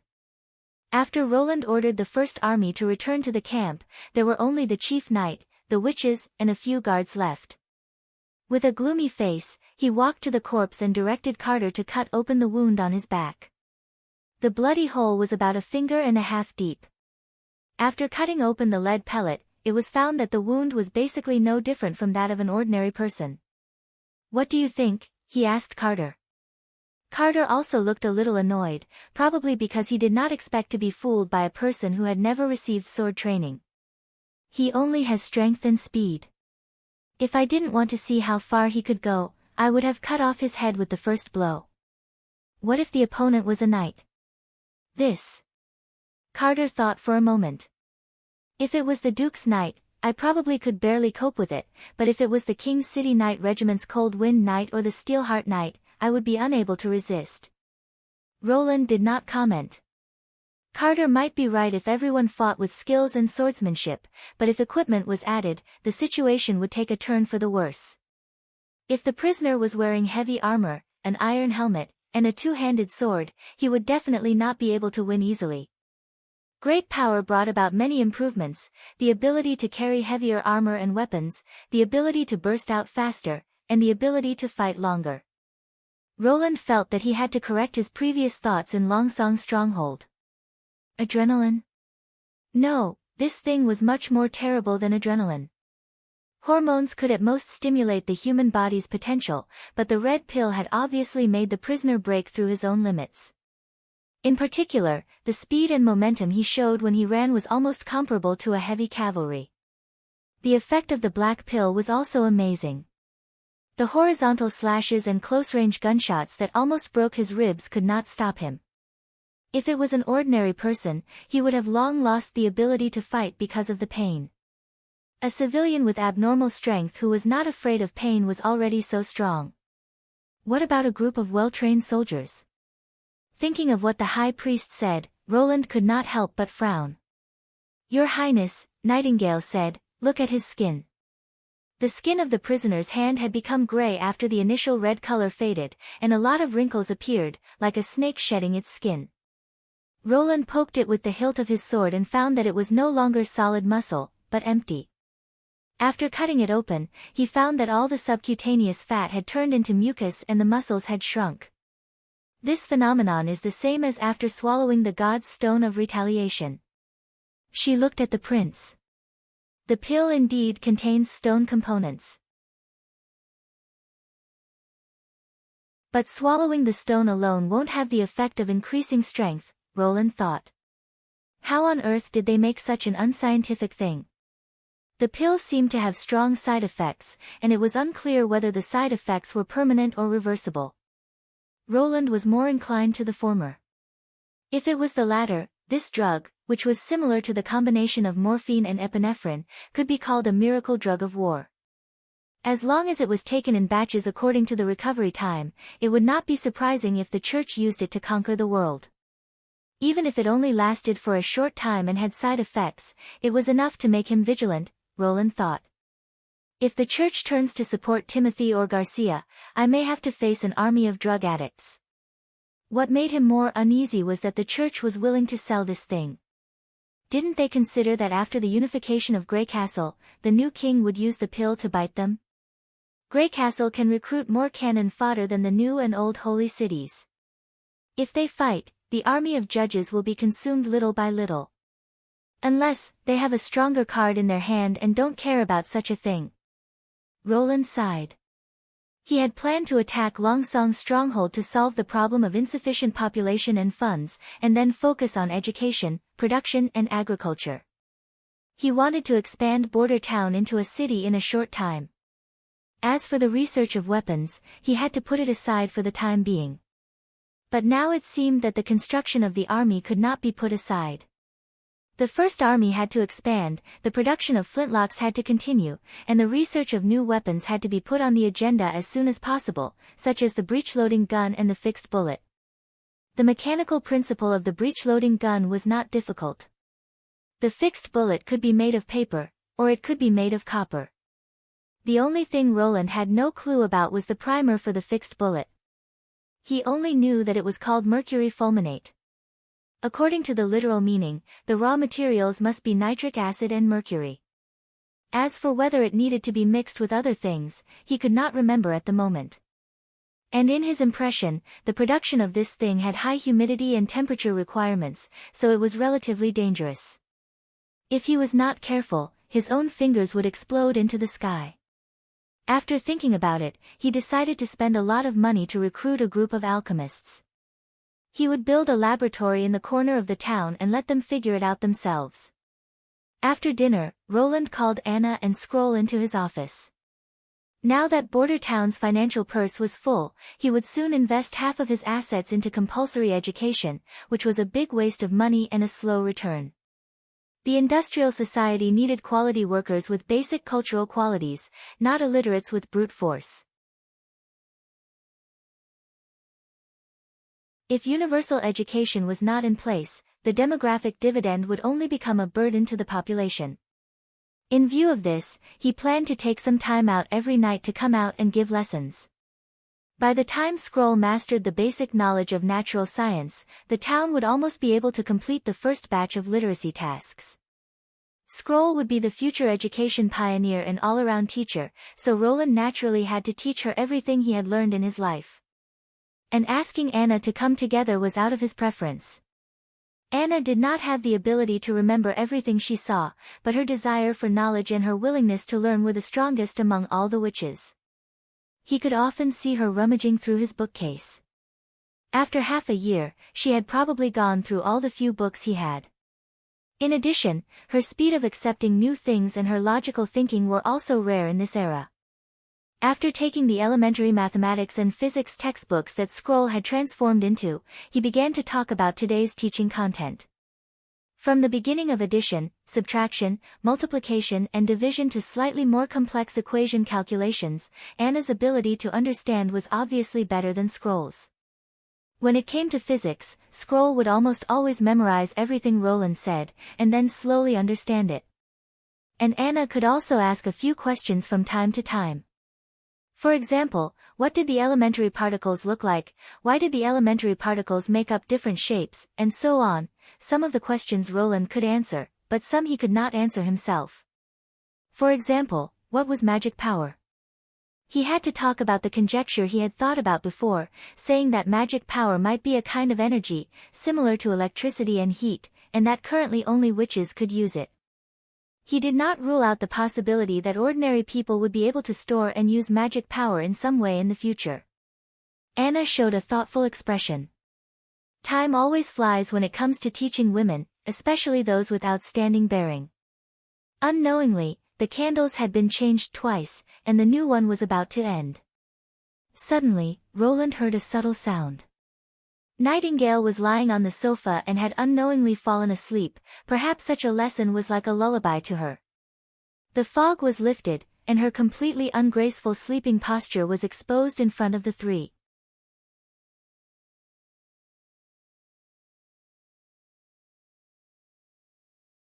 Chapter 130.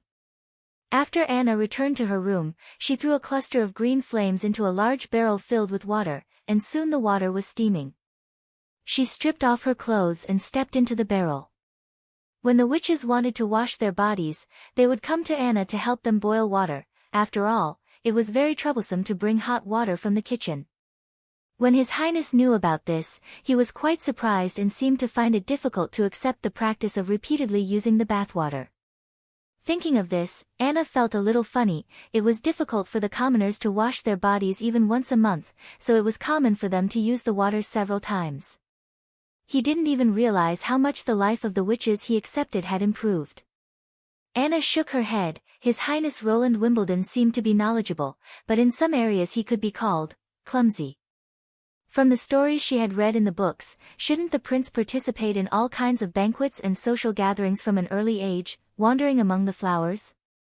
He could be ignorant, timid, but at least he was good at communication. However, this feeling unexpectedly made her feel at ease. His Highness's head was filled with a lot of amazing knowledge, such as the use of steam-operated iron machines, such as calculating how to make a stone float on the water. And today's lesson, the world was actually made up of countless tiny balls. They were so small that they needed to be magnified thousands of times before they could be seen with the naked eye.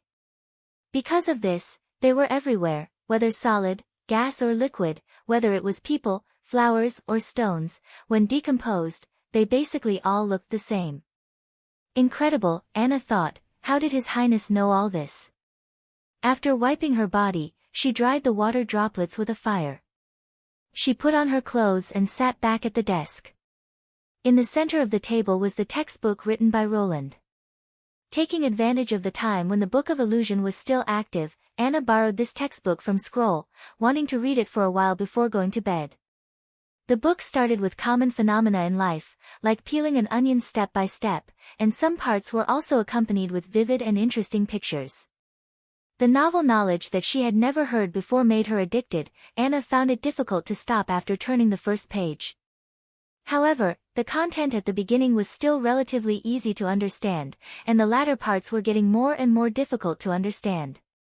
For example, in the section on temperature, it was written that cold and heat were both manifestations of the ball's activity. The higher the energy obtained, the more active the ball would be, and the hotter it would appear on a macroscopic level. If what His Royal Highness said was right, then when his green flame was enlarged, it would also become a jumping ball. As time passed, the candle gradually burned to the bottom. The flame flickered twice and went out. At this moment, the Book of Illusions had reached its time limit. The pages and the words gradually became transparent, and then disappeared without a trace. Darkness immediately engulfed the room until a green flame bloomed from Anna's fingertip, dispelling the darkness that had entered the room. Looking at the empty table, she felt a little lost. Raising his right hand, the jade-green magical fire stood motionlessly at his fingertips like a cluster of fluorescent light. She suddenly wanted to give it a try. If everything was made of small balls, could it also become as small as a small ball? Anna closed her eyes and imagined its appearance from the accumulation of countless particles. The flames began to change. From the shape of a water droplet, it changed into a thin line, becoming thinner and longer, until it was finally like a hair. Anna felt that this change was far from enough. She thought, for a small ball, a hair is still too big. It can also become thinner. Although she thought so, it seemed that it was difficult for the green flame to change again. The light of the flame became dim, and the slender green light trembled. Maybe it can't be piled up, but connected. His Royal Highness said that there was a fixed chain between the balls, maybe I should reshape its shape. The flame particles in Anna's mind shook twice, and then dispersed with a bang. They were no longer closely connected, but scattered like stars in the sky. The slender green flame also disappeared, but in her consciousness, the flame still existed, but it no longer had its original appearance. In the deep and boundless darkness, after most of the stars fell, the remaining small part was slowly reassembling. They lined up one by one, and eventually formed a thin line composed of stars. Temperature is the degree of activity, she thought. As soon as she thought of this, the line swayed, as if someone had pinched its corner and gently shook it. After this shake, the swaying of the thin line could no longer stop, and a ripple spread out along with it. Her world seemed to be filled with ripples, there was no longer a clear outline between things, and they were jumping with joy along with this ripple.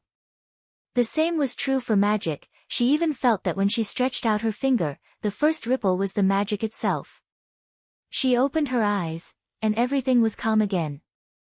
The green flame had disappeared, and when her eyes adapted to the darkness of the room, the desk, the wardrobe, the candlestick, all the furnishings in the room appeared from the shadows. The light blue moonlight shone through the window on the floor, reflecting a small piece of gray. Everything looked the same as usual, there was no change. But in her eyes, the world had become completely different. A black filament appeared in the air. Anna knew that it was not really seen, but from her own perception. She took out an iron ingot from under the table and placed it in front of her. The black filament wrapped around the iron ingot according to her will, and then quickly closed. Like a hot knife cutting butter, the filament was easily inserted into the iron ingot. Under Anna's will, the high temperature produced by this filament was several times higher than the green flame, but it was limited to a very narrow range. The iron ingot quickly broke into two pieces. She picked up one half and saw that the cut was smooth, and when she touched it, she could still feel a slight residual heat. Then she stood up the iron ingot, let the black filament stand at the top, and then split it into a flat filament, perpendicular to each other. This was the mathematical knowledge taught by His Highness in the class. With a point as the center, with a taut line around the center, an accurate circle could be drawn. The area of the circle was equal to the length of the line multiplied by itself, and then multiplied by a fixed constant. Anna controlled the horizontal end of the filament to bend downward at a right angle, and then it went through the iron ingot to the table. Then she let it gently rotate around the center of the black line. Compared to before, where she could only adjust the shape or temperature of the green flame, the black flame composed of particles could not only change into any shape, but the temperature of each part could also be controlled separately. After a rotation, a standard cylinder was cut into shape. You're tuning into the Blissful Bookshelf YouTube channel. We're so grateful for your support, and don't forget to subscribe to join us on this incredible journey through captivating stories. Your generosity through donations truly makes a world of difference, as it's the primary source of revenue that allows me to expand and enhance this channel for you. Thank you from the bottom of my heart for being a part of this adventure.